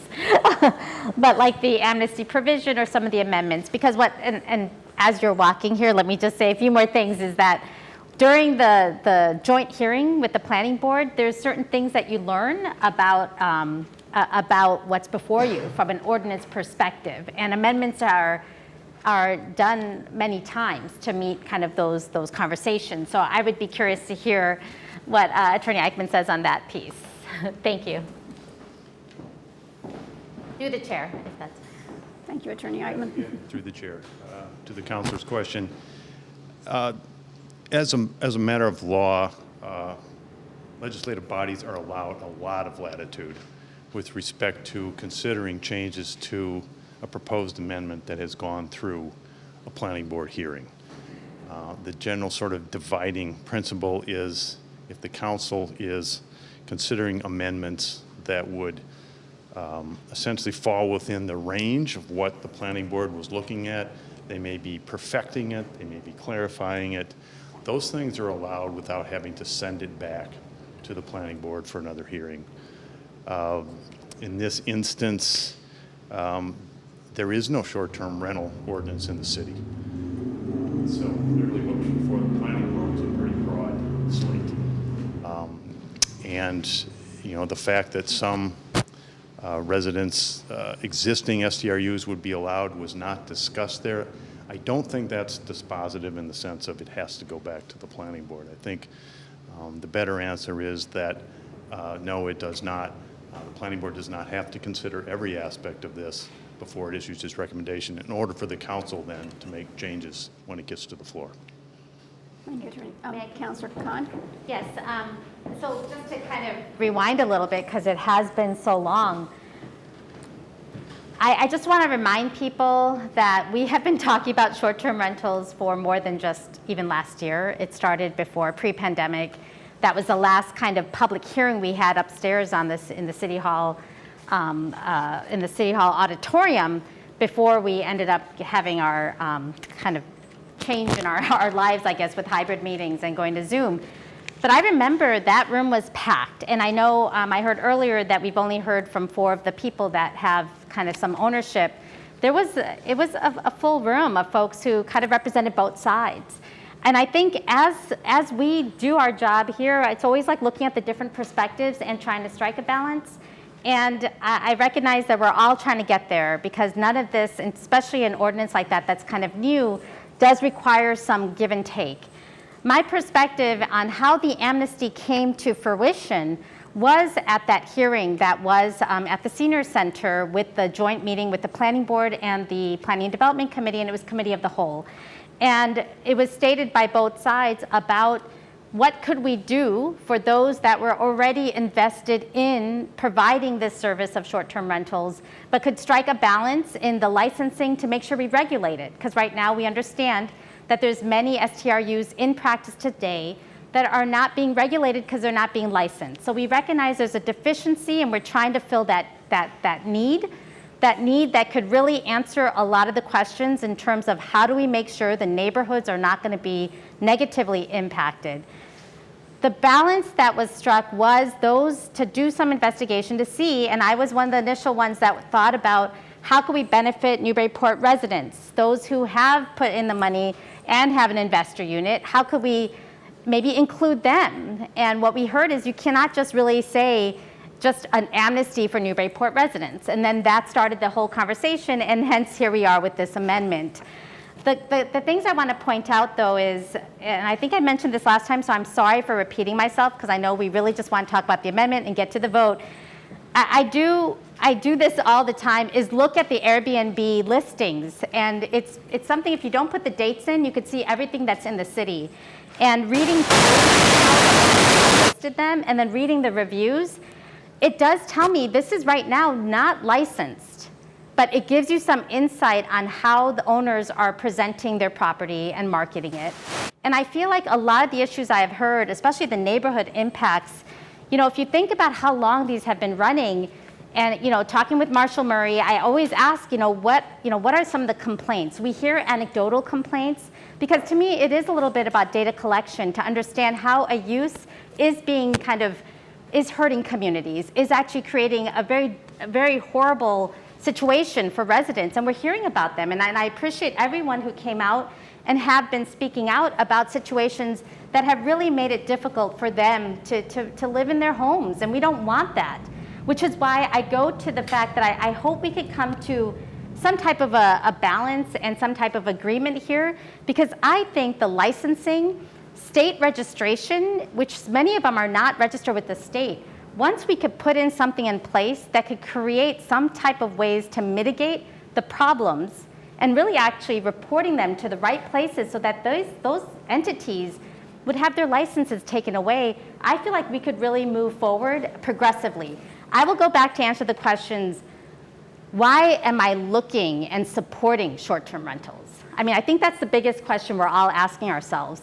We've right now, without the amnesty, we have really eliminated investor-owned properties.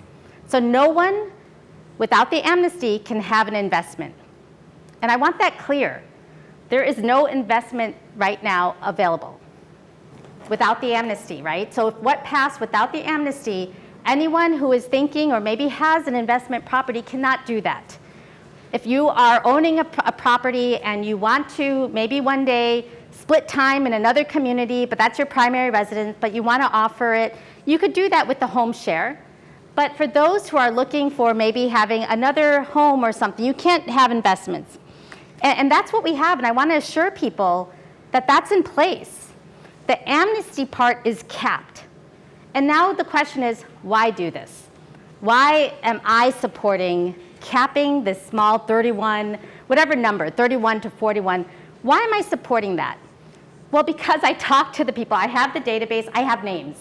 And yes, I have names of people, and I could see how many are Newburyport residents. And some of them had already emailed, and some had reached out.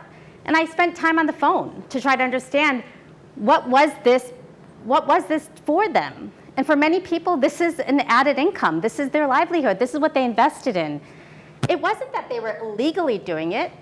Our zoning was agnostic on it. I think we need to recognize that. We have zoned for uses, and actually there are uses that are happening right now that are not in our table of uses. Does that mean they're illegal? I think I learned that. I was initially saying illegal, but it's not. It's agnostic. And maybe Attorney Eichmann can answer that if you want, but I won't make you do that. But there's certain things which we need to recognize that people who have moved forward and put money in and rely on it on income, I didn't think it was worth penalizing. And people could agree or disagree with me on that, but what helped and solidified it was going to Airbnb's website, talking to Marshall Murray about complaints, and trust me, there's complaints from people who are not short-term renters. It's actually people who neighbors, and I think we all know it in our neighborhoods. We live very tightly in the South End. There's always issues happening, and they're not always renters, but it's just part of the neighborhood, right? But I tried to find out what was specific to renters. And I actually could think of 3 anecdotal stories that we have heard, with bachelor parties, with crazy noise all night long. We have ordinances that can actually protect neighbors from that. Not just renters, but just even rowdy neighbors or whatever you want to call it. We have ordinances that protect the people. With short-term rentals, we even have a better power. We have a tool. We take away the license, and then we have a mechanism to find them. So we actually have more control with these short-term rental units. So I will be supporting this amnesty provision, and I hope we could reach some level of a compromise so that we could now start really giving people assurance that this will be a regulated and accepted use for our city. Thank you. Councilor Wright. Thank you. I'll be supporting the amnesty proposal. I've been a big advocate for it for 2 reasons. Well, a few. One, it brings them into the system. The whole crux of this ordinance is not in this ordinance. The crux is in the licensing process and in the enforcement. If we don't do a good job in licensing and we don't do a good job in enforcement, then this ordinance means nothing. So for those people who in good faith registered with the state as investors, we've had no trouble accepting their money for the last 3 years. we don't know if they're good or bad. We don't know if the resident STRUs are good or bad. All we have is anecdotal stories. I appreciate everybody's personal stories. I'll answer the question, would you have a short-term rental unit with a non-owner occupied person living next door to you? And my answer is yes. They've been perfect. We've had no issues. And I've lived there for 6 years. So there's two extremes for everything that we're talking about here. So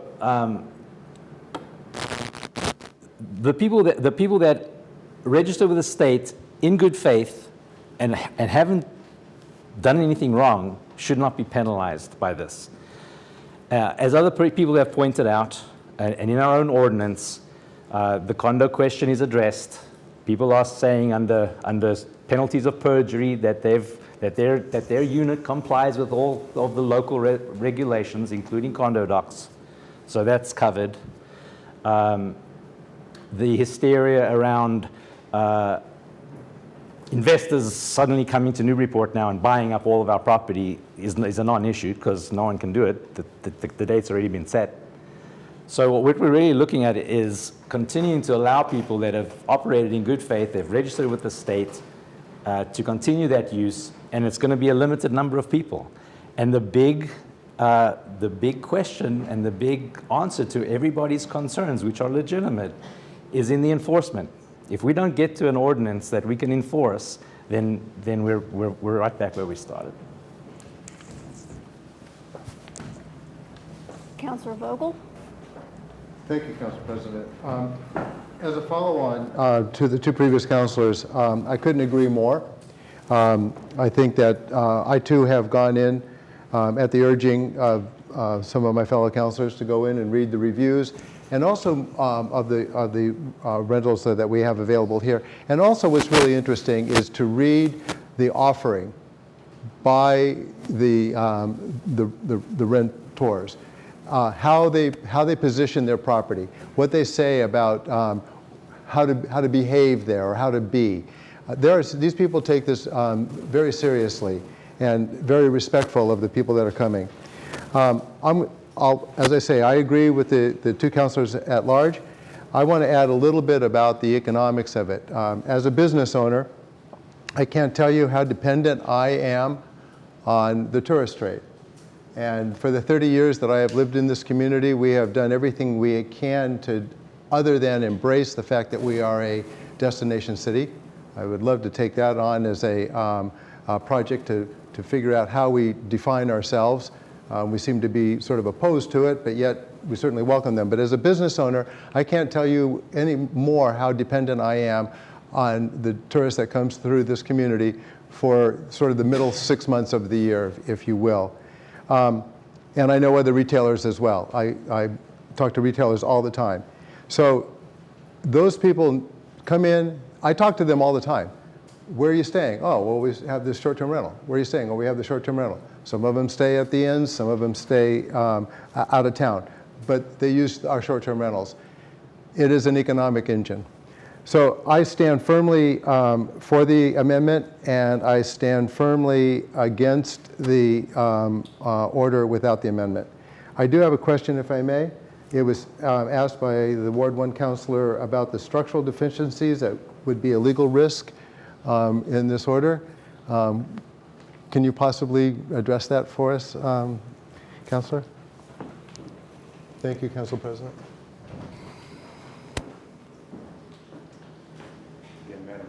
To the Councilor Vogel. This is, I think, the question I was asked last time as well. I put my concerns in writing to the council. My concern is that a matter of uniformity, that property in various districts has to be treated equally.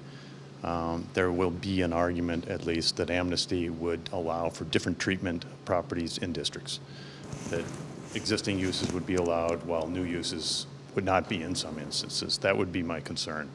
But again, this is, in my experience, this is an unusual zoning ordinance to provide amnesty like this. I cannot say that it would be unlawful, but I can say it would not be subject to challenge. Thank you, Attorney Eichmann. Further questions or comments? Councilor Wallace. President Shand. I do not support amnesty at all. It's a deal breaker for me, so if it goes through, then I can't support the full ordinance. I'm a ward counselor.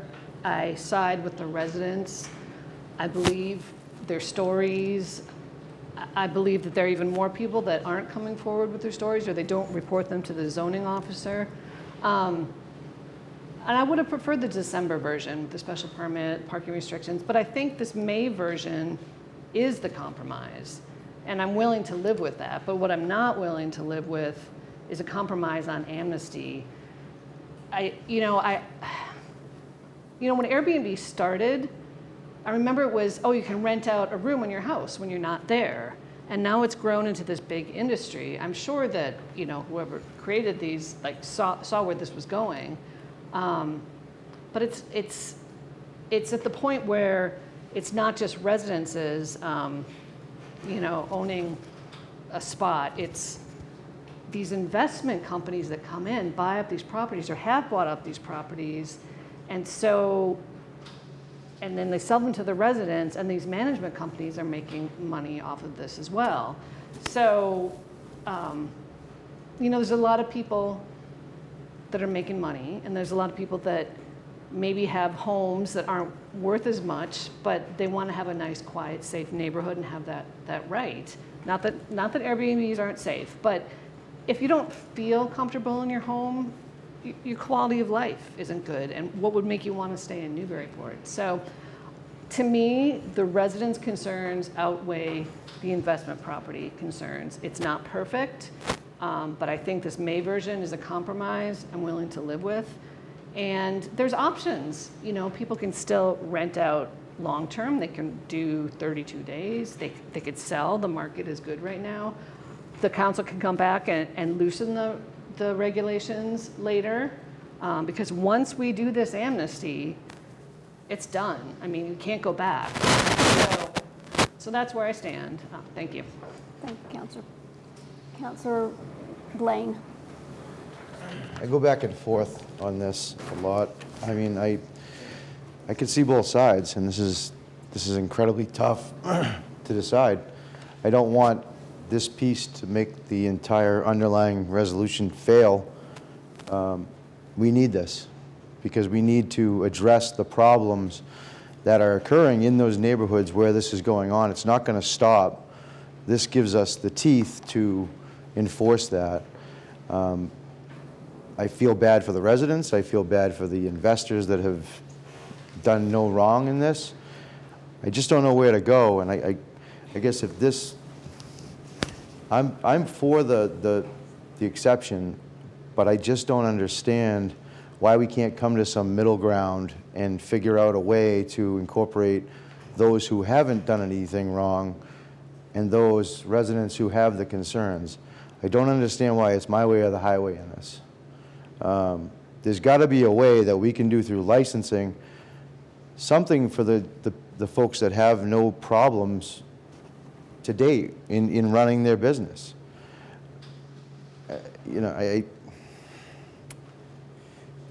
It's tough. It's really tough to judge on this one. This one's really a tough one, but I feel like we have a history of analysis paralysis on things, and we shoot ourselves in the foot over minutia when we could meet in the middle and really come up with something otherwise that would work in terms of not burdening those who have good businesses or have good Airbnbs.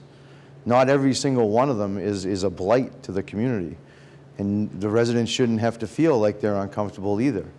So I guess I'm asking, why can't we just figure this out to meet in the middle and really take into consideration those who have done okay by the city and done okay by their neighbors, and those that haven't? When we come to the licensing portion of this, why can't we just say, hey, your neighbor says you're awful, and no, sorry, you can't operate. But there's those that you can step up and the neighbors can say, I've had no problem, and give them the permit. I just don't understand why we're this is such an impasse, because if this fails, the underlying fails, and you're going to have this problem into perpetuity. So I guess I'm asking for a little bit of convergence here and meeting of the minds and figuring out a solution that works. So I saw Councilor Zeid's hand. All right, so Councilor McCauley and then Councilor Preston. Thank you, Council President. So I appreciate everyone's perspectives on this. A couple of things I'd just like to clarify. We're not going after investor units. If the May 2nd version passes, there will be investor units in the city. They'll be allowed on the Plum Island Overlay District. They won't be allowed in the mainland where we're talking about right now. And we talk about things when we talk about investors, and we say, well, they haven't done anything wrong. Okay, they haven't done anything wrong. It's not allowed in our zoning. We're going to update our zoning to either make them allowed or not allowed. But the underlying issue here is that this is a business. This is a business in a residential area. So if this were, a donut shop that wanted to open up, we would have zoning restrictions, not just licensing and health restrictions. We would have zoning restrictions about what they could do and what they couldn't do. Parking requirements that would have hours of operations, things like that. What we blend here, and this is part of the reason why we probably can't meet in the middle so much as we have to make a decision on this, is the fact that we have a business running right next door to a residence. And that's our business, is zoning, right? So we have to pick the areas that we want to have a business in. We don't let anyone who wants to run a true B&B or a hotel go into residential areas. They can only be in the business section. So one of the initial thoughts was that Airbnbs could only be in the business section, and they couldn't be in residence at all. But that's counter where the market is going. So the ordinance in May, what it does is it allows short-term rentals on a limited basis. Again, investors are not going to be shut out. They'll be concentrated in Plum Island Overlay District. And what will happen now is the residents will now have a say in what goes on next door. And when we also throw out licensing and enforcement, our licensing board, by our own ordinance that we wrote, is administrative. They don't have the authority that a ZBA has. They can't make those decisions whether you're a good neighbor or you're not a good neighbor. If you check off the 4 boxes in zoning, you get a license. Unless there's a complaint, unless there's enforcement issues, unless there's other types of things along the way. So we can't pass the buck from making rules in zoning to saying, well, licensing will fix it. Because it won't. That's why we don't have a companion licensing amendment, because we need to set the rules right now. And if we set the rules, then by Wednesday, there'll be a licensing that will mirror what goes on here. So again, when we talk about this amnesty, we're talking about people, for the most part, the majority, 99.9% of them, don't live here. And I really have a problem trying to confer any rights to people who don't live here. So, thank you. Yes, so I wanted to address the questions from my fellow councilor from Ward 6.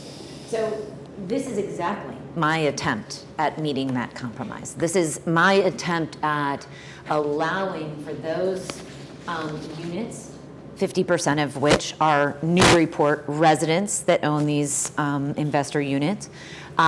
This is my attempt at keeping those units that are operating completely reasonably within the city, that don't have any neighbor complaints, and to allow for those units, which we need for our downtown businesses, to continue to operate.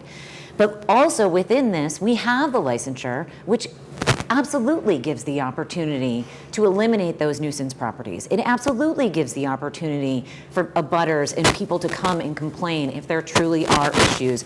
It absolutely gives the opportunity to take into account should there be nuisance calls to the police. And it gives us the opportunity to take away their licenses. So it also incentivizes those units that we would offer amnesty to stay in good standing so that they don't get eliminated. But this is exactly that attempt at finding that compromise, finding somewhere where we can get something passed, because I passionately want to see us have regulations. And you know, we all can count. We were here 2 weeks ago.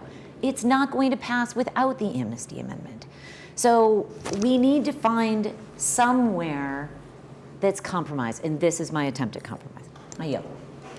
Councillor Khan, then Councillor Zeid. Yeah, thank you, Council President. I just want to just kind of, I guess, react to some of the statements more in response to the licensing piece. And I think that's an important piece. You know, we're given examples of, you know, a donut shop or, you know, I appreciate that. You know, this is a different, you know, when you have residents, I think the main thing is the house is being used as a residence and the business is a place where people are staying. So the license piece is unique in this regard, a little bit different because it's not like you're just going to have a short-term rental unit just operate. They have to be licensed with the city, and I know I've said this before, and I think we all understand that, but that piece is not written, but there were draft versions of it. And draft versions of it, and I think some of you guys remember when we looked at it 2 years ago, it's quite a big list, and I think it's currently in license and permits. There's a lot of things that one has to produce to be able to run a short-term rental. This piece, once we get the zoning of it done, there is that teeth. And what we're saying for the license, there is a lot that can be put in there. In fact, the other thing is we could cap the number. That is totally allowed in licenses, like we do for alcohol, is that you could cap the number. And so I don't think people are really understanding, and that, or maybe they are, my apologies, I don't mean to say no one's understanding it. I think for me, maybe that's how I should speak about it, is for me, what gives me assurance, I guess that's it, because I do live right next to short-term rentals as well as long-term rentals, and we are not bothered by it. But I think the assurance that folks would probably like to know is that there is going to be this annual process that they go before the licensing commission. Now, I encourage, you know, the licensing commission meets monthly, and in fact, you know, if you listened to some of their meetings, they have their agendas posted, and they go through what we create in our ordinances as their checklist. Now, the last piece I do want to mention, and I think this is more anecdotal from my perspective, is who could come to our city. And I just want everyone to think a little bit about this. A lot of people cannot afford to live in Newburyport. And I'm just saying that. People can't even afford to rent in Newburyport, let alone buy a house in Newburyport. But I have, as I see next door, visitors have talked to them. And some of them are coming from communities, and this is like a dream, to come to Newburyport and spend a few days, come for the weekend with their kids, and get to enjoy things that are in our city and offering. And I think it's really important for us, you know, I know we have a lot of love for our community, but it's a broader community. We are not just Newburyport, we're bigger than this. And I think it's important, again, to just recognize that there is a need being met, and there's an opportunity to be a welcoming community to everybody. Thank you. Councillor Zeid. Thank you.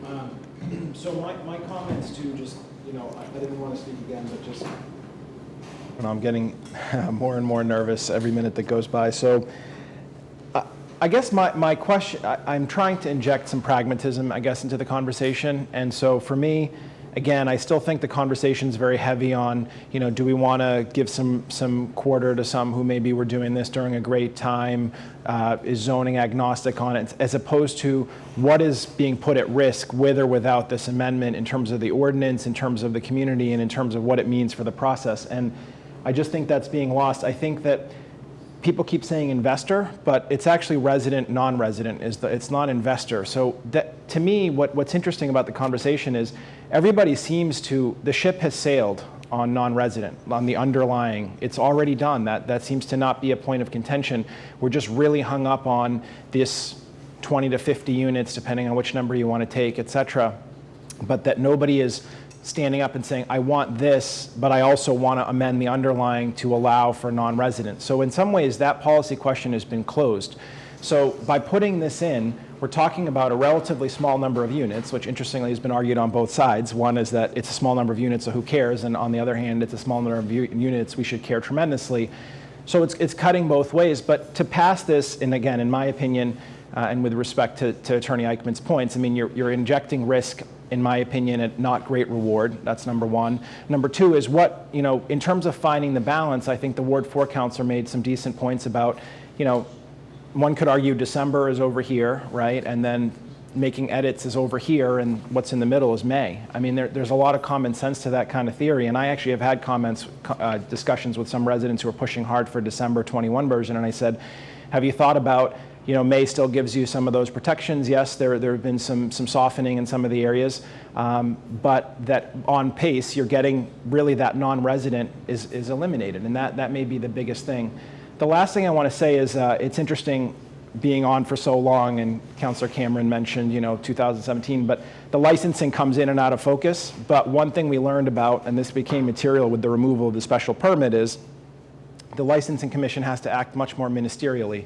They have to basically process applications and look primarily or more for completeness than acting as a special permit where they have a standard that's like not substantially more detrimental to the neighborhood, which really is figure it out, right? Figure out where the neighborhood is and try and come up with something that's not. So I'm not sure the licensure will provide as much as people think, where they can just sort of arbitrarily or capriciously say, yep, no license for you, that sort of thing. I think it's going to be a lot more tight and narrow than that.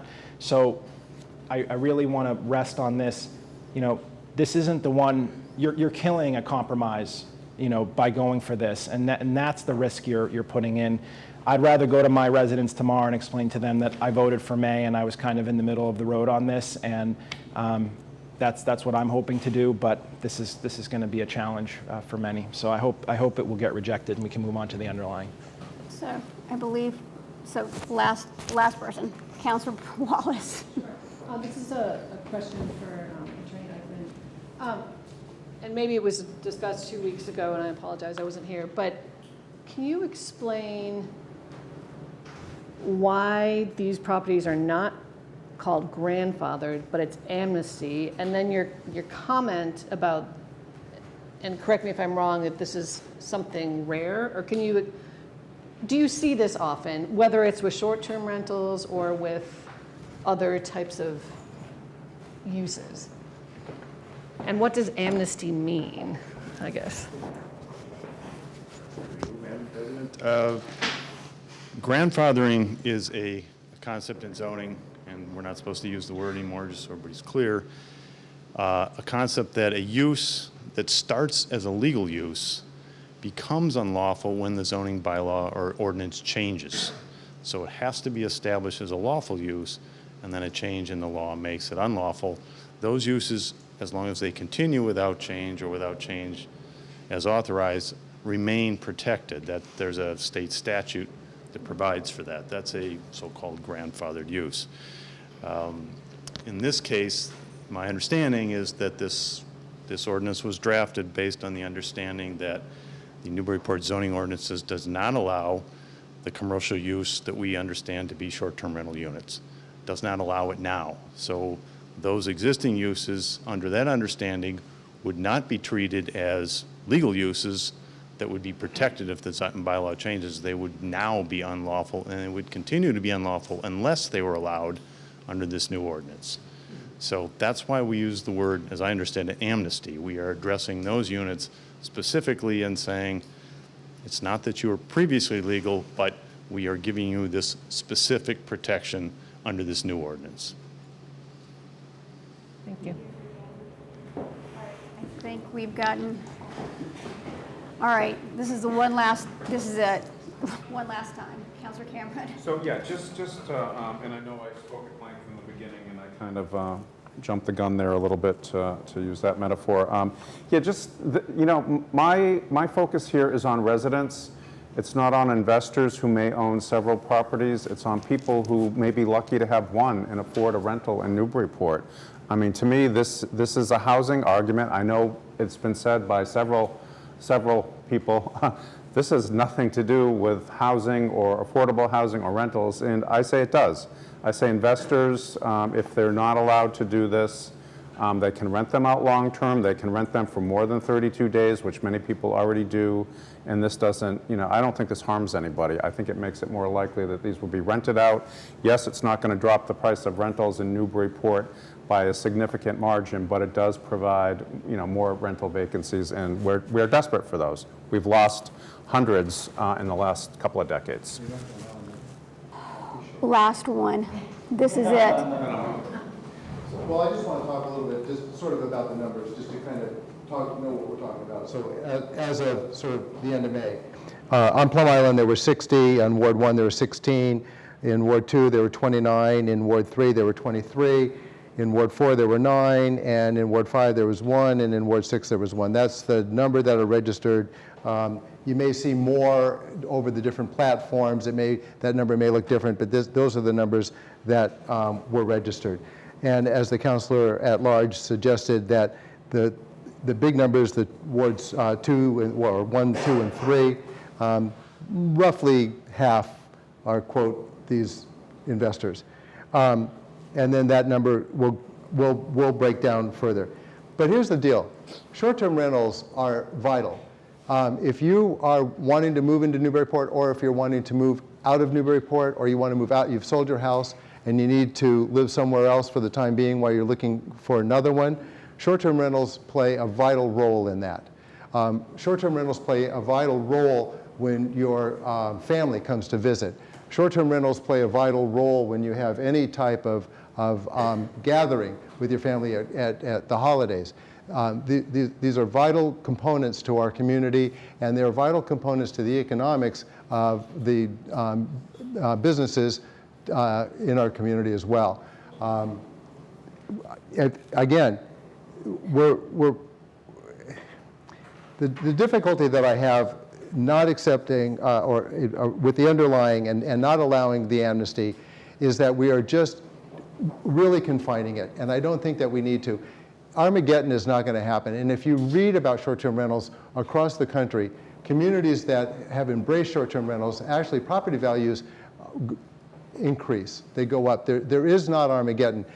Short-term rentals do not bring gangs and thieves to our neighborhoods. And again, back to the licensing, there is a solution. There is enforcement opportunities.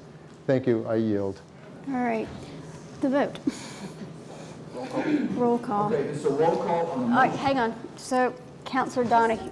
Yep. Point of order before we continue. Mhm. Could we just remind the crowd to keep it down so that we can focus on what we're saying to each other? Yes, so, thank you. So again, it's a roll call on the motion to amend by adding paragraph 8 with the amended language from September 9th that is included on your desk that we had written into the record by Councilor Preston.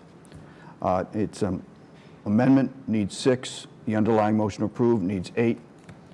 So having said that, Councilor Wright? Yes. Councilor Zeed? No. Councilor Cameron? No. Councilor Donahue? Yes. Councilor Khan? Yes. Councilor Lane? No. Councilor McCauley? No. Councilor Preston? Yes. Councilor Vogel? Yes. Councilor Wallace? No. Councilor Shan? No. Motion fails. Receiving 5 yeses, needing 6. Motion fails. Underlying motion is on the floor. Councilor McCauley. Yeah, I'd like to make a motion to amend Section 9, where it says the provisions in VG will take effect December 1, 2022, and for the purposes of permitting and all other provisions fully enforceable beginning, I'd like to say June 1, 2023. Second. Motion to move the question. The reason for that is I think without an amnesty provision, we want to give time for those investors to plan their strategy going forward. Thank you. Councilor, just for clarification, so you're changing one date, which was January, then became April, it's now going to June? Yes. I'll second his motion as well. Move the question. Second.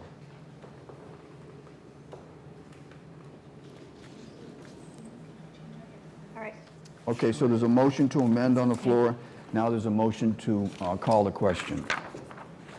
That requires 2/3. Is there a second to that motion? Thank you.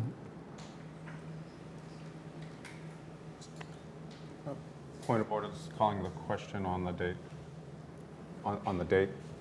Yeah, the only gotcha. motion on the floor was that motion to amend. I assume that's what you're doing. Let me just catch up. The point of order, that's not 2/3, right? So we need 6. I'm You sorry? said 2/3, but we're doing the amendment, correct? A motion to move question is 2/3. Oh, so we're moving the entire, okay. No, just the date. Didn't he say 2/3? Am I wrong? Okay. Thank you. Yes. We're forcing a vote that requires 2/3. Oh, got it, Thank you. So again, this is a vote on the motion to move the question. Ready? Yes. Councilor Wright? Yes. Councilor Zede? Yes. Councilor Cameron? Yes. Councilor Donahue? Yes. Councilor Khan? Yes. Councilor Lane? Yes. Councilor McCauley? Yes. Councilor Preston? Yes. Councilor Vogel? Yes. Councilor Wallace? Yes. Councilor Shan? Yes. Okay. So now we have the motion to amend by changing the date to June 1st, 2023. Roll call? Roll call. Councilor Wright? Yes. Councilor Zede? Yes. Councilor Cameron? Yes. Councilor Donahue? Yes. Councilor Khan? Yes. Councilor Lane? Yes. Councilor McCauley? Yes. Councilor Preston? Yes. Councilor Vogel? Councilor Wallace? Yes. And Councilor Shan? Yes. Okay, so we now have a motion to approve on the floor with the amendments from last week and the motion as amended for paragraph 9. Councilor Zede, then Councilor Cameron. So I just want to rise in support of this. I sort of hinted at this in my earlier comments, but now's the time to bring this home, in my opinion. And it's a hard-fought thing, and I understand that some may not be happy or some may be happy. I'm not personally jumping for joy on anything, but I really do believe that the May 2022, which is effectively what we have now, with some relatively minor changes, is the middle of the road. And so I get to flip the hat and talk about the other side, which is if you want to do some short-term rentals, you get to do them. And we have, as I mentioned, the non-resident resident debate was really at the heart of all of this. Before amnesty was the thing, it was resident versus non-resident. And that seemed to get settled out even a couple of years ago. Honestly, it started to become more clear. And it wasn't always. I mean, honestly, when this first came out in 16, 17, there was, to one counselor's point, there were more comments in favor of just, okay, anybody can do this. But I think as the conversation flowed, it seemed that folks seemed to coalesce around the idea that resident-driven or resident-run STRUs had a better propensity to be run better, simply because of that nexus to the neighborhood. So you have now 3 categories. We had a speaker in public comment who happens to live in my ward, and I believe, based on my understanding of the situation, would be considered either an owner adjacent or a limited. It's basically doing something within your own house. It is your residence. No one's looking to take that away. Yes, there will be some casualties in this that were on that sort of fringe of the investor and so forth, but by and large, there will be short-term rentals in the city. They will need to be people who have a connection to the community and are not from across the coast or something like that, and hopefully we find that will give us some balance. And I will say that I'm very interested in the licensure and all of that kind of stuff. With that being said, as a 7-year now ward councilor, I will tell you that enforcement can't be everywhere all the time. So you have to build things that structurally are designed to basically encourage, or in some cases force, good behavior, because getting that response constantly is very difficult, whether you're talking about speeding on Water Street or you're talking about other concerns or nuisances or noise or things like that. So, yes, that will be a component of it, and I hope that will come through license and permits. I'm confident that it will. But on balance, I think we're here. And for residents who feel that the December version was the stronger version, I hear you on that. There's the argument to be made for the special permit, but I think this is it. And I sincerely hope that we don't let this die now tonight. And I ask for everybody to consider supporting it.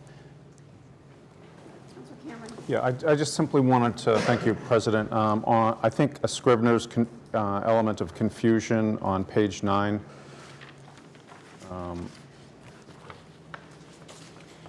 So on page 9, under home share rental units, I think it should, it says 90, parentheses, 120 days. I think it should say 100, should read 120, and then parentheses, 120.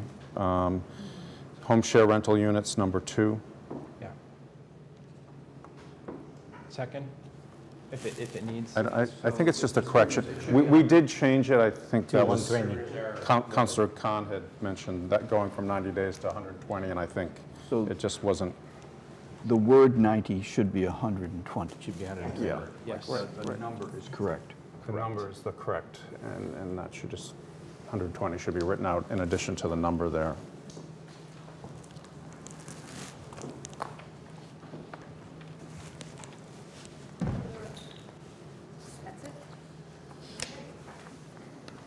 We're ready for a roll call. This is on the underlying motion to approve with the amendments. Councilor Wright. No. Councilor Zede. Yes. Councilor Cameron. Yes. Councilor Donahue. Yes. Councilor Khan. No. Councilor Lane. Yes. Councilor McCauley. Yes. Councilor Preston. No. Councilor Vogel. I'm a no. Councilor Wallace. Yes. Councilor Shan. Yes. Receiving 7 positive votes, needing 8, motion fails.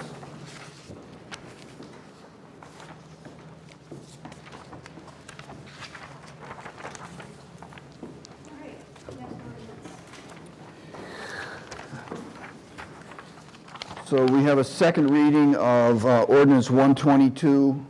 That's the fire station proposed zoning amendment. Motion to approve on second reading? Second.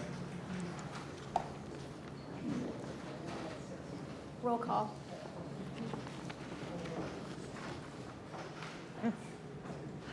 Councilor Wright.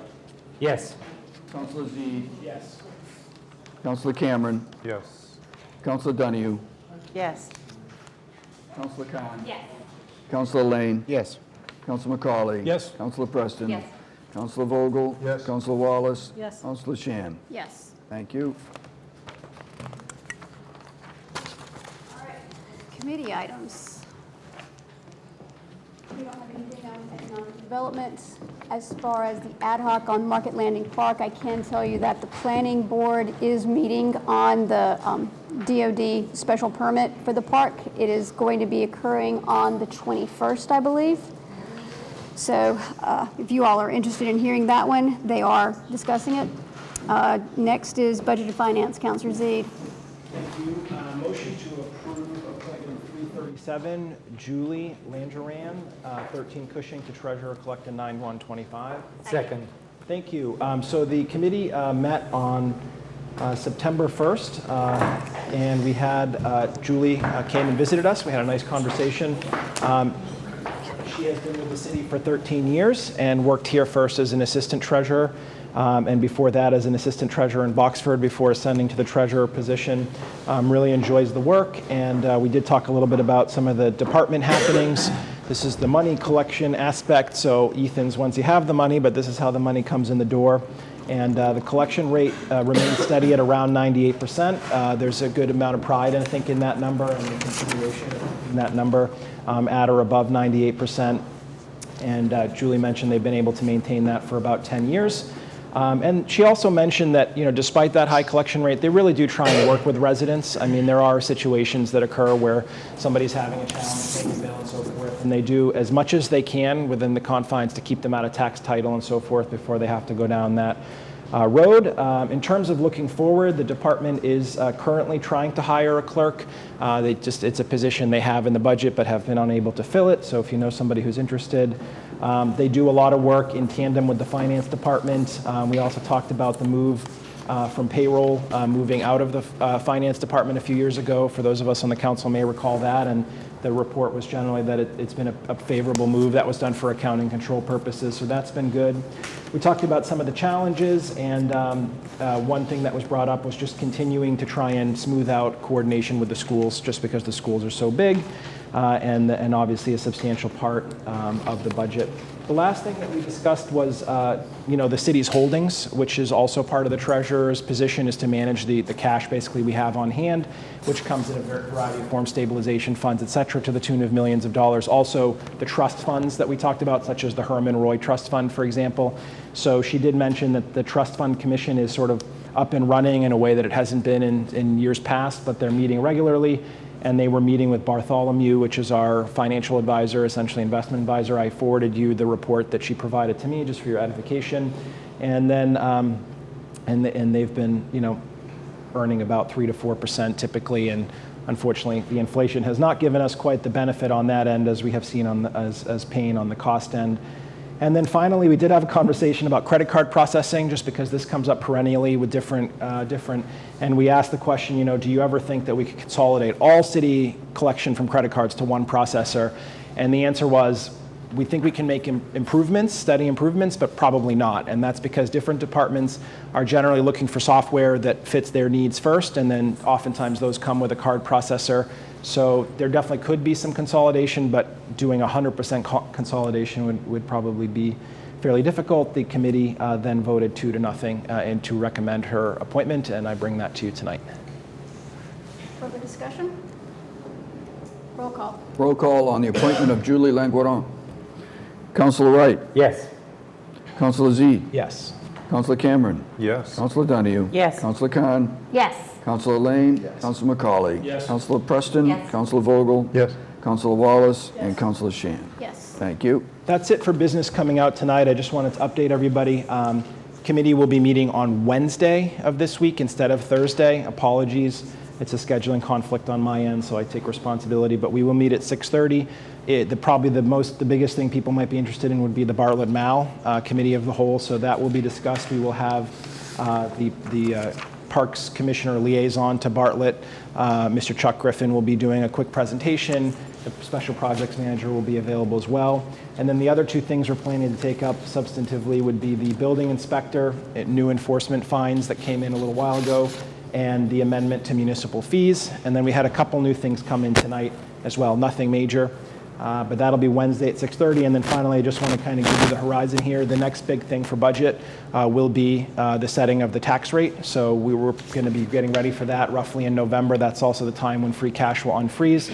So just to give everybody a heads up that we will likely take those up sometime in late October, November, and with a recommendation from the administration typically on that rate. So that's it for budget. Thank you. Thank you, Councilor Zede. Education, Councilor Khan. Yeah, thank you, Council President. Education Committee, we've kind of taken a hiatus, but school committee's kind of back. They've been meeting, I think, early September. So next week on Monday, we're going to try to go back to meeting the hour before the school committee's meeting. I think just logistically, trying to make things work. There's a lot of things happening with committees on Tuesdays, and I think that's been kind of stretching everyone thin. So on the 19th, and I will be sending an email out to my committee members. Thank you. Thank you. General Government, just to let everyone know, we do have a meeting next Wednesday at 6 o'clock. So it's on the calendar for the paper streets. And the administration will have hopefully something back from KP Law regarding the process that we had put together and discussed at our last meeting. So more to come there. License and permits. Go ahead. We have nothing planned at this time. I was hoping to clean up that tonight, but we'll wait. Got it. So Neighborhood and City, thank you, Councilor Lane. Neighborhood and City Services. Yes, motion to approve Order 378, crosswalk at Kent and Washington Street. Second. All right, we had, this is sponsored by Ward 3 President Shand, and we held our NCS meeting on site last week, and we had a great turnout of probably 15 or so residents. This is to put a crosswalk in across Kent Street near Washington, where there's currently not one. It's a major route to downtown from some of the apartment complexes. I forget what they're called. 53 Warren Street condos. The Warren Street condos. Warren Street condos, yes. So there's, like 100 plus residents that live there. So they use this. Kent Street is a major cut through. It's a very wide street. So it also has a a lot of traffic, fast traffic. So they're looking for increased visibility and safety, and then perhaps some traffic calming down the road. We also discussed the need for a crosswalk adjacent to it across Washington Street. So I'll make an amendment on that shortly after we have some discussion. But we approved this 3-0 in committee. And also want to mention that they have started work out there. So perhaps Councilor Shand or whoever will have to coordinate with the administration to make sure that it matches what we have. It's not complete, but they did start digging it up to put in some new ramps. So that I will yield. Thank you. Councilor Wright. Just a question, is that going to be on the High Street side of Kent Street in Washington or the Merrimack side of Kent and Washington? It says it's the Merrimack side. Okay, thank you. So it's on the parks, it's on the park side or the park? Yeah, they call it the north side. Okay, Right. thank you. All right. So I'd like to make an amendment to add, I lost my spot. In addition to that crosswalk, to add the language, add a crosswalk on Washington Street to the east of Kent Street. Second.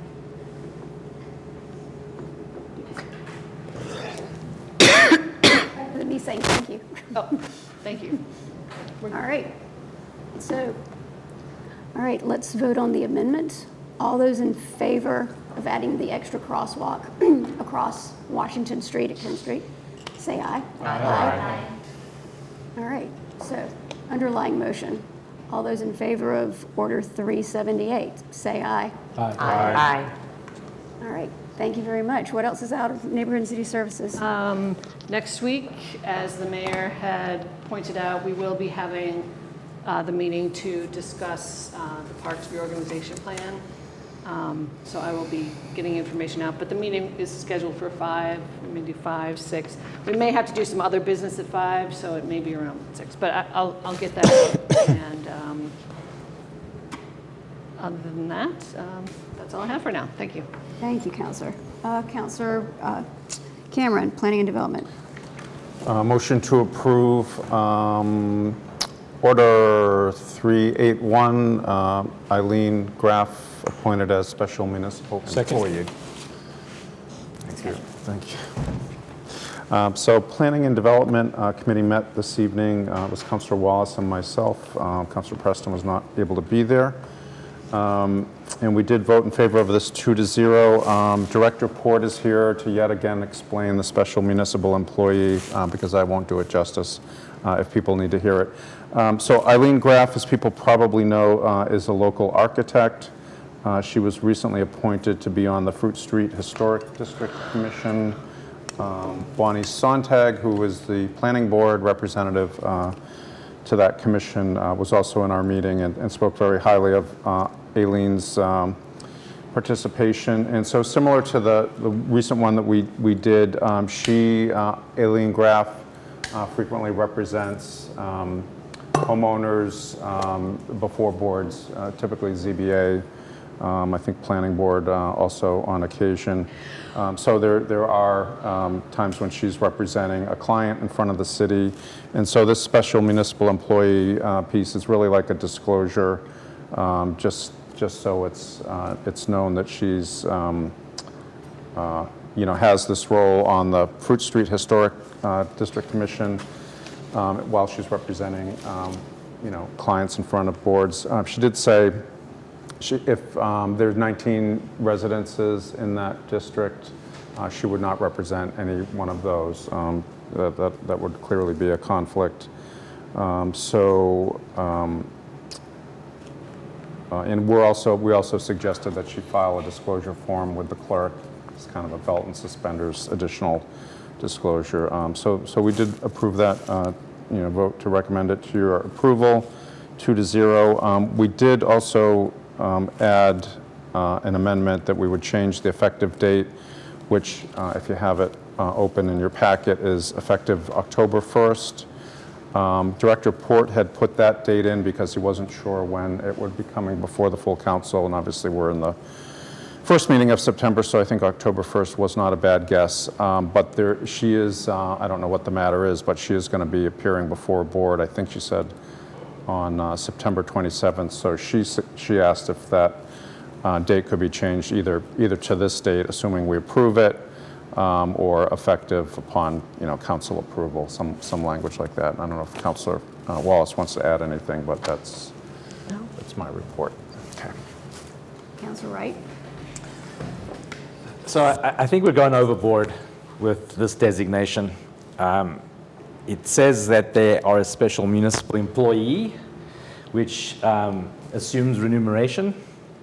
In the previous one that we approved, that person was being paid by the city to do city work and then wanted to continue to do work for himself. I understand that. I don't think it applies in this instance where somebody who's serving pro bono on a commission without getting paid needs to have this special designation. It doesn't make sense to me. Councilor Z? Yeah, I too am going to oppose this, maybe for a slightly different reason. I guess for me, the concern is that, the makeup of this Fruit Street Historic Board, for example, has some people that sit on other land use boards. And I feel like tacitly I'm implying that's okay. And that's not, it shouldn't be okay, because it's odd to serve with some people and then also at a separate 2 weeks later appear before them, let's say. Just that relationship seems a little bit awkward to me. And so, it's a tough one because you don't want to say, thanks, but no thanks for being willing to serve on a commission. But at the same time, if you're going to do that sort of business in the city, I think that's kind of tough to separate, especially on these types of things. So not representing those 19 homes or so in that district, yes, that helps. But at the same time, it's just a little bit too tenuous for me. And I honestly, if I'm being honest, sort of regretted my vote a couple weeks ago, so I can only do what I can do going forward, and for me, that means opposing it this time. Thank you. Thank you, Councilor Zaid. Further comments, discussion? Roll call. Roll call on the appointment of Eileen Graff as a special municipal employee. Councilor Wright? No. Councilor Zede? No. Councilor Cameron? Yes. Councilor Donahue? No. Councilor Khan? Yes. Councilor Lane? No. Councilor McCauley? No. Councilor Preston? Yes. Councilor Vogel? Yes. Councilor Wallace? Yes. Councilor Shan? Yes. Needing 6, receiving 6, motion passes. Okay, Councilor Cameron? Motion to approve appointment 335, William Mullen to Conservation Commission. Second. Thank you. So I think if you take a look at, you'll see his resume. So again, Councilor Wallace and myself voted 2-0 in favor. Mr. Mullen has extensive experience and in fact has worked for the Army Corps of Engineers. He is somewhat... In order to automatically disqualify him. We anticipated comments, and he mentioned that as well. Both of these folks were offered the opportunity to stay here all night if they wanted to, but we also said that we could probably answer any questions. So he has a lot of experience in wetlands permitting. Flood modeling is his background. He saw the mayor was looking for members of boards and commissions, thought this would be a fit. He has been involved in the Resiliency Committee, I think since 2015 till 2020. Mentioned working with John Eric White. And although he did not know he would be persuasive with a certain ward councilor, he did say the phrase, "I love numbers." So we thought that was good. And again, he's worked with Joe Teixeira, who's the chair, and Julia Gottfriedson from the Resiliency Committee. And we thought he would be a great fit, with his background, and that would be very helpful. There's been a little bit of churn on the Conservation Committee with a commission with a few folks leaving, but we did vote to recommend it to you 2-0. Further discussion? Roll call. Roll call on the appointment of Mullen to the Concom. Councilor Wright? Yes. Councilor Z. Yes. Councilor Cameron. Yes. Councilor Donahue. Yes. Councilor Khan. Yes. Councilor Lane. Yes. Councilor McCauley. Yes. Councilor Preston. Yes. Councilor Vogel. Yes. Councilor Wallace. Yes. And Councilor Shamp. Yes. Thank you. Motion to, somebody's going to have to help me here on this. Motion to approve. To approve. Motion to approve Order 377. Yep. Second. Thank you, Council President. Reason I'd like us to take this up and talk about it tonight is the underlying order that's there actually is, if passed, would ask the administration to provide us data. And that data would be on the gym, on potential offices, and potential housing. And it has different dates associated with those for ask. This information exists. Most of it exists already in the planning office website, and it's a matter of really corralling and sifting through that information.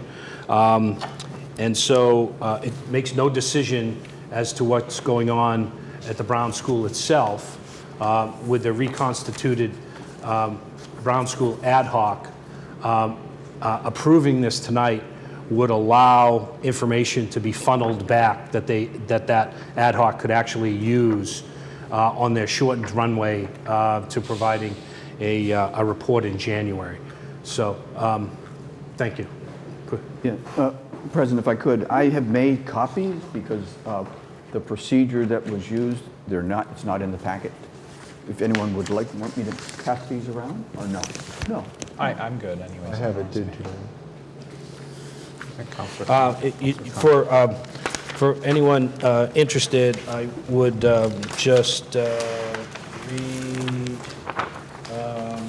what you know. So really, what it is, it's asking for a ROM, a schematic, and ROM pricing for the gym, a schematic and ROM pricing for municipal offices at 40% use of the building, and a schematic and ROM pricing for 60% for affordable housing in the building itself. And that should jumpstart, hopefully jumpstart data sharing and information. Councilor Cameron. Yeah, just to say, as chair of the committee, Councilor McCauley had reached out to me earlier today and gave me assurances that this is really, as the order is written, this is really information sharing. Again, I apologize to my colleagues for not getting the ad hoc going for various reasons, and I think it can do a good job, and I hope that we can support the work of the ad hoc. But to me, I'd support this as long as it's not, playing favorites with possible outcomes. But I think to have the information on a range of outcomes, I think that's okay. And again, we will be having, I'm sure, some serious discussions, arguments, contention about what actually will go there down the road, but that will be another time. Further discussion. Councilor Khan. Yeah, thank you, Council President. I mean, in theory, I definitely appreciate trying to capture information, but if I knew this was the process, I think I could have probably also put something in asking for things and then bypassing a committee and forcing it for discussion. And I understand that we have the rule, I get it. We have sometimes things that have been sitting in committee and it's frustrating, and sometimes some have asked that it stay in committee, but I feel like I can't support this. I mean, I know we have an ad hoc, and I know there's going to be some efforts being made to start working with a clean slate. In fact, even just what was the communication, I got some messages from residents who are really like, what's going on? Has a decision already been made on anything? Where was the public process on that? So to me, this is the clean slate, is the ad hoc. We start and we give full options of what could be possibilities and drill down then to what would be those next steps and where would be the additional types of research or studies that need to be done. But the way this is being done now, I don't think that's right. If we didn't have an ad hoc with already efforts, I get it, something's been sitting in committee, it hasn't been discussed, and this is now the realm to discuss it and to maybe amend it. There could be other asks we could put in here. And if that's what we're going to do, and I don't know how the majority feels, but I just want to know right now, that I was looking forward to a planning and development committee to look at this and maybe look at more options of what needs to be looked at. But to approve this on the fly when we know that something's going to be starting up that could have lead to additional work and additional kind of research, it makes more sense to just wait. So, you know, one thing we could do is, and I'm fully in favor of maybe sending it back to committee so we're not losing sight of it. I don't want to kill it, but I do think that there's good information in there, but it could be added on with additional asks and the level of work required from administration to do it. Thank you. Thank you, Councillor Khan. Councillor Wallace. Sure, I fully support this. I think Councillor McCauley has put in a lot of work. I learned a lot even just by reading this. I don't know why we would turn it away. I think more information is better. And I don't think it's like bad intent. I mean, I can't speak for him, but trying to like subvert some process. I think it's just making sure we have everything we need and we can use it as a tool to check things off as we go. So I support this. Thank you. Councillor Wright. Yeah, I was happy to support the original request for information. I think it's pertinent. It's in no way pejorative. It doesn't go in either direction, one way or another. It's just a starting point for conversation, and I think it would be welcomed in conjunction with the ad hoc committee, and I think it would be a helpful tool for them. So that's why I was happy to co-sponsor both the original request for information and then also the request to bring it out of committee tonight. Further discussion. Councillor Vogel and then Councillor Donahue. Thank you, Council President. I'm going to go ahead and rise in support of letting it come out. I'm a little bit hesitant only because it's asking for some very specifics, but I guess I don't really see the harm in having that being gathered up and presented. It'll simply be a stack of working documents and working information that I think that the ad hoc committee can go forward with. I feel a little bit sorry for the work that has to be done to gather that, but let it happen. It'll jumpstart things, I believe. Thank you. Councillor Donahue. Thank you, President. I am admittedly a little uncomfortable. I'd hoped again, like the at-large councillor said, to actually have the opportunity to attend the committee meeting to discuss this, or at least hear more about it. And I do feel that the ad hoc should start with a clean slate, so I have to agree with the at-large councillor in that. I can appreciate the premise of gathering this information.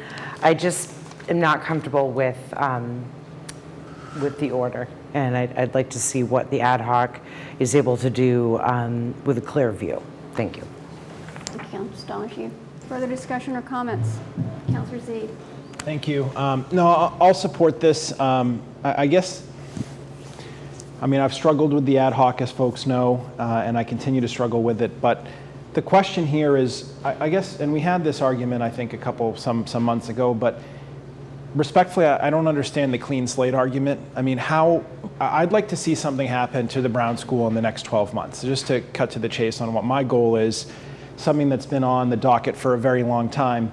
Arguably, 1, 2, and 3 here are pretty much the universe of what we've been talking about now for some time. Maybe one might argue that the municipal use is a little bit different than what maybe has been talked about, but really we've been circling around the same stuff forever. And President Shan will recall the list of 800 potential outcomes. We've done so much of that work, and I'm just worried, and I said this the last time too, is we want to continue, not start over. So this information is sensible to ask for. I don't think it negates the ability to ask for more information by all means. I mean, the ad hoc or any other group or body or individual counselor might say, no, not 60% or 40% or something like that. But I mean, we just need something to get going, and I think we've just been stalled out for so long. So I'm just worried about, having blue ocean thinking again, meaning we're going to come into a committee and say, let's dream about what the Brown School can be, and then back to like, should we demolish the building? Should it be open space? Should we build a rocket ship there? We've already had all those conversations. And again, I don't think Councilor McCauley is out of bounds here, and Councilor Wright, I should say, pardon me, the sponsors are out of bounds here with the request. This is pretty, it's in the ballpark, so let's get the information if it helps us get going, and then we can take it from there. Okay. Councillor Wallace, then Councillor Donahue. Yeah, I also just want to say that what they're asking for makes complete sense. A schematic and a rough order of magnitude cost. Those are the things you really, really want in project development. So it's better to, if this is what some of the councilors want, it's better to get this information early and not go through the process down the road, and spend, it's a better way to come up with some sort of compromises or at least understand where everybody's coming from. But you got to have a schematic and a cost in any project. And I hope that's going to be one of the outcomes from the ad hoc committee, but I think this kind of just puts it in writing a little more specifically. Councillor Donahue. Councillor Wallace. Thank you, President. I feel this is pretty relevant, and I do appreciate what's gone into it and the efforts behind it, but I'm just not comfortable accepting it before I have the opportunity to be involved in what happens to the Brown School in my ward. And I have been pretty clear from day one that I am in favor of affordable senior housing, and I don't see how getting a cost estimate for 60% of affordable housing units in a building that would not ever have the ability for that few, it's a misnomer. We won't have affordable housing with a plan like this at all. So this needs to be hashed out in the ad hoc. I feel that's the appropriate place for it, or in the very least in the committee it was sent to. So, and I am admittedly feeling a little dismissed, and I just don't see that being necessary. I think everyone's opinion should count for what they're worth. Thank you. Councillor, so hang on, we have Councillor Lane who hasn't spoken yet. I just think let's go down the path and take a look at what is underlying at the Brown School before we start jumping into what the process is going to be. There's a number of different things that can happen there. There can be a sale, it could be renovated. I think when you find out more of what the building consists of and what that costs to remediate and what it's going to entail to fix that, let's not get over our head, cart before the horse here. Let's just, this information's good. I mean, just use it in terms of the whole picture.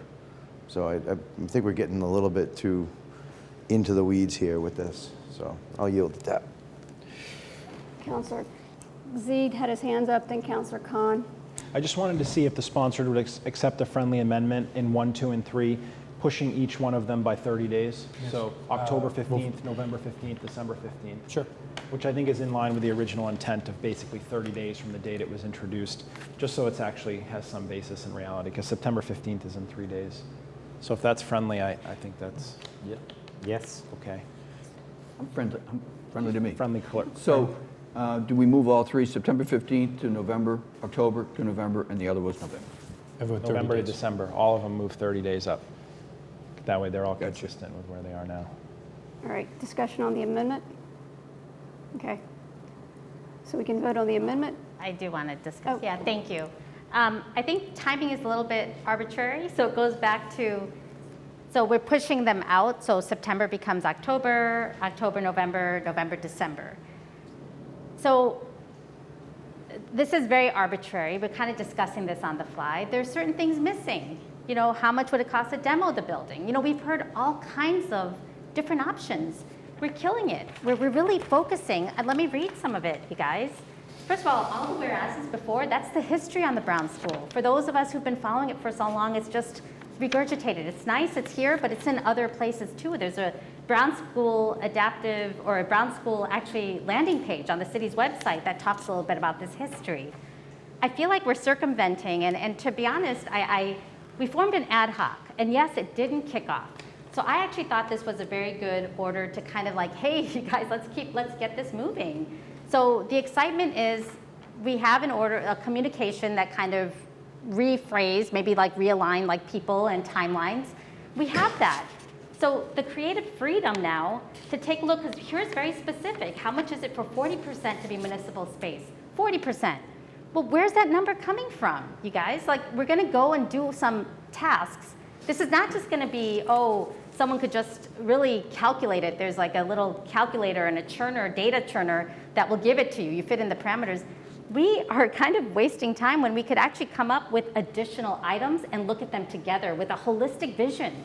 It's how you would start anything, like anything where, and I'm telling you, the residents they deserve seeing transparency here. I have been asked, like, why are we going strictly with some options and not looking at it from creatively? Which is why I think a transparent process, and you throw everything on the wall and see what sticks. You throw everything on the wall, and then you create a matrix of financial implications. That's when then the research gets in to fill in the financial implications. I've heard people say, like, you know, what's happening? Are we keeping the gym? Are we not? Why are we not just having it become a bigger playground or a garden? Like, people want to hear answers. And by already going down and chartering something here and now trying to move the dates to make it fit, we're really, I mean, I'm just asking, can we send this back to committee? I'm not saying dismiss it, but I think we could amend it. Maybe as the committee is going on, the ad hoc, which we are hoping to start, maybe as we go along, bring in maybe what we're finding and put it in the order. Here are some additional asks. Then let's amend, let's have the committee discussion, and then bring it in and have administration and people actually work to get this data. All I'm asking is don't use this because we're frustrated that the process hasn't stopped yet. All I'm asking is give the process a chance. Councilor McCauley. Yeah, thanks. Thank you, Council President. Most of my percentages and dates weren't arbitrary. So I did spend some time on the city's Brown School landing page. And what already exists is zoning that is for a gym, municipal space, and affordable housing. Already exists today. So starting over would say the zoning doesn't exist, and you know, so we're kind of starting over on some things, but not other things, right? So there's already an overlay zoning, the Brown School overlay zoning. There's already 1 or 2 RFPs for affordable housing, municipal space, and gym space that are already on the website, right? They divvy up the building, 30%, 40%, 60%. They're on there. There are options within the RFPs that were already written on that aspect of it. What I tried to coincide this with, the first one with the information about the gym, is the administration through the architect that we hired is ready to deliver their 8% evaluation on the gym and that space. And I had coordinated with the administration to have it done by the end of September to be able to do that. So it's not arbitrary in some of the things I'm asking for. I'm not asking for an RFP. I'm not asking for us to spend more money along the way. What I'm asking for is some of the information we already have that's already been evaluated to be reconstituted in a different format. And I'm only asking for 3 options. I'm in no way involved in the ad hoc, and I in no way want to be involved in the ad hoc. But what I've asked for is the 3 basic options that are under zoning today. And if there are 7 more options that the ad hoc wants to explore, fantastic. I think that's great. And I think that's a great transparent method. But they still have to look at these 3 because these 3 are what's part of the underlying zoning. So again, it wasn't, as my co-sponsor, it wasn't a pejorative statement. It just was, how do we help jumpstart this? And I thought it was appropriate in our conversations to do it now in conjunction with the kickoff of a new ad hoc. So this information, I think, would be critical. Rule it out. If, for example, 60% of affordable housing is $30 million, then guess what? That's probably not an option we can pursue. That doesn't mean we have to start all the way over again, that means that's an option that has to get tabled until 30 million becomes 5 million, something that we can afford going forward. So, that's the intent of this. It was nothing more than that. And I think that the information here is pretty basic that we're asking for and is consistent with what's already out there as an overlay to the ground zone. Thank you. Deal with the friendly amendment. Yes. So the friendly amendment was moved by Councilor Z, seconded by? I'll second it. Thank you. You want to do a voice vote on it? Sure. All those in favor of the amendment, the friendly amendment, say aye. Aye. All opposed? No. No? So now on the floor is a motion to approve with those 3 amendments. I'm just going to, if I may. So I'm just going to try to come into the middle of this and just say that I hear both sides. I hear the frustration of the 2 ad hoc committee members sort of being handed perhaps something that it seems pejorative, and I don't believe it is. I think that I'm going to take it at face value that this was simply a jump start, and I don't think it can hurt. I think that if anything, it can help you say, no, this isn't going to do it, or wow, this is a good way to go down. So I think that this is going to be a jump start, and so that's why I'm going to support it. All right. Can I just Councilor add one? Cameron. Yeah, I very much hear the arguments against this, and I'm going to vote for it, but I'm not. I could easily go the other way. This hasn't been in committee all that long, and yeah, we could have taken it up could have easily slid it into this evening's agenda and given it a vetting. But again, I'm going to honor Councilor McCauley's word that there's no, he may have some predisposed notions about this, but I don't think this is a way to further any of that. This information will be helpful. This is starting to remind me a little bit about Low Street when we were getting into sequencing. Well, we can't ask for that until we do this, and we get.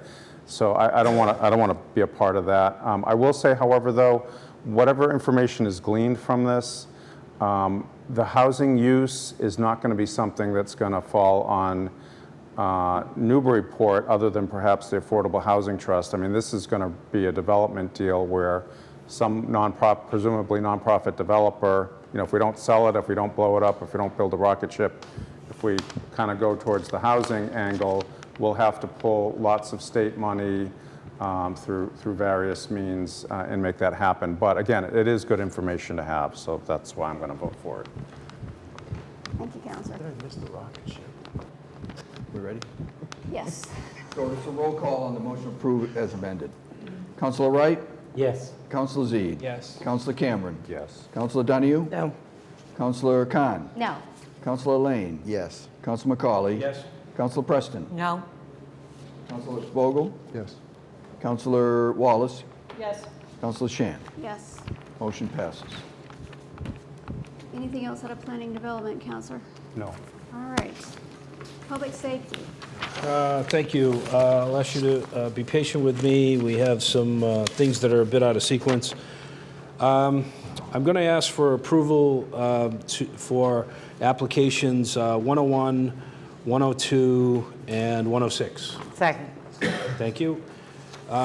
In 101 is a block party on Cushion Ave. The applicant showed up. It's a side street. This is the first time they're doing it.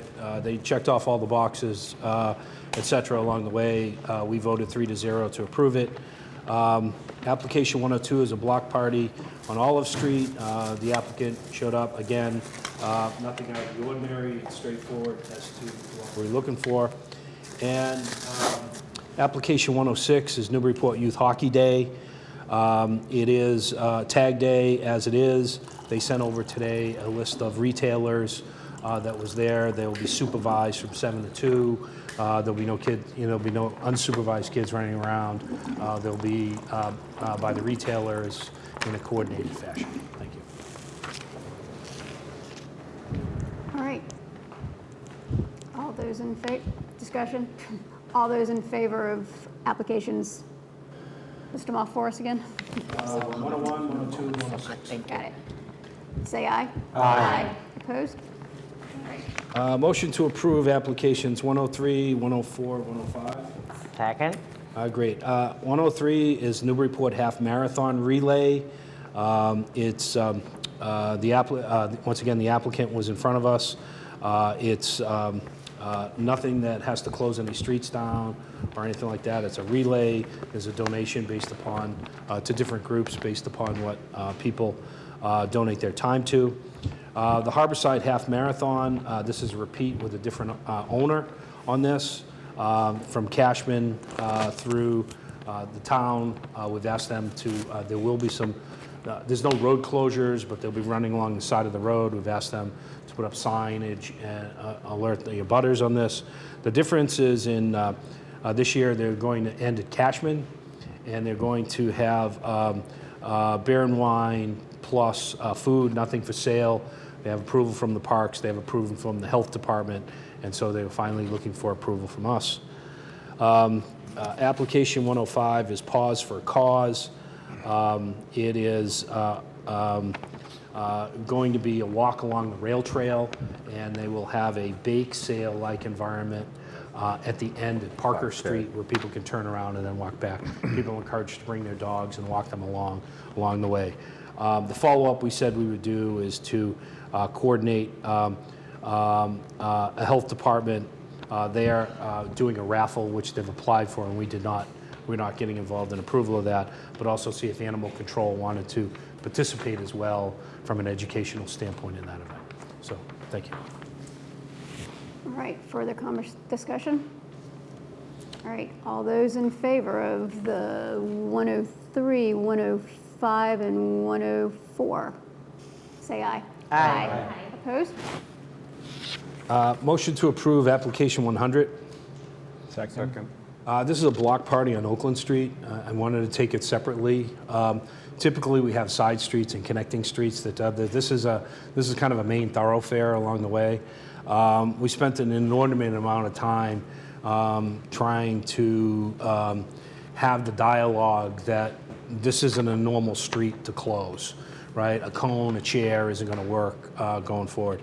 And it's also, this happens to be 9/24 before our next meeting. So while they did get signatures, I don't necessarily think they truly understood the issue of closing the whole street of Oakland Street. In our conversation, it was suggested that it will be from Merrimack to Monroe, which will allow some side streets along the way to be active. I do think that as part of our approval, we should recommend that they get a road closure sign with a sawhorse or some type of barricade from DPS or NPD going forward. Their timing on this is 2 to 8. Is 3 to 10. It'll be dark on Oakland Street. We've all heard the stories of people driving along Merrimack and deciding they're going to turn at the last minute here or there on these connecting streets. Oakland tends to be a big one, especially across from the boat club, et cetera, along the way. That's our recommendation, to try to get them better signage than they could. And I think that we'll follow up with your approval. We'll follow up with the appropriate departments afterwards on this. Thank you. Okay. Question? Yeah. Councilor Zede? Yeah, I can't remember a time I voted no on a block party, but I think I'm going to vote no on this one. I just can't. This is a big street, and I feel like I'd be responsible if something happened. I mean, at a minimum, you'd have to talk about a detail, in my opinion, ending by like 6:40 or whatever, because sunset by 9:24. I think we're just about to dip into the 6 o'clock hour for sunsets. So I'm open if there's a suggestion on giving some latitude to somebody to fix this before 9:24, but it's possible no one wants to take that responsibility, in which case I would certainly understand. But I won't, with due respect, unfortunately, to the resident, I just can't get myself around it. Maybe they could pick a side street and just do that or something, but the last thing I'll say is I have basically the same request every year on Marlborough Street for Halloween, and I tell them the same thing every year, which is, do you know what it is to close a thoroughfare between High and Water? In my case, Merrimack, same idea. And once the liability question comes up, I've never seen a block party application come in, and the PD doesn't have the resources necessarily to actually do what it would take to close that street. So that's my experience with that kind of size street. So I'm very sorry for the residents. I wish we could figure something out, but I can't support this as is. Councilor Cameron?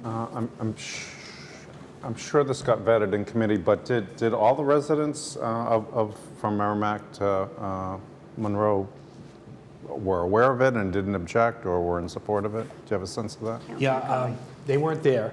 Yeah. But we were told that they were in approval of this, and they were looking to, send out there, save the dates, and, coordinate things along the way. We did ask the resident to move it around the corner to Monroe. The answer was no, because they didn't know anybody on Monroe, and they wanted it here going forward. I think what the second guessing you had is the half-hour-long discussion we had on an application like this. But as they said, both NPD and the fire department signed off on it, and I don't necessarily think they appreciated the impact that it potentially has from a public safety standpoint. All right. Roll call? Roll call. So roll call on the motion as I understand it, which is to approve it from Merrimack Street to Monroe Street with sufficient signage and with road closures as coordinated with DPS. Time 3 p.m. to 10 p.m. Having said that, Councilor Wright? Yes. Councilor Zede? No. Councilor Cameron? Yes. Councilor Donahue? Yes. Councilor Khan? Yes. Councilor Lane? Yes. Councilor McCauley? Yes. Councilor Preston? Yes. Councilor Vogel? Yes. Councilor Wallace? Yes. And Councilor Shan? Yes. Nothing else, Council President. Thank you very much. All right, public utilities, Nothing tonight.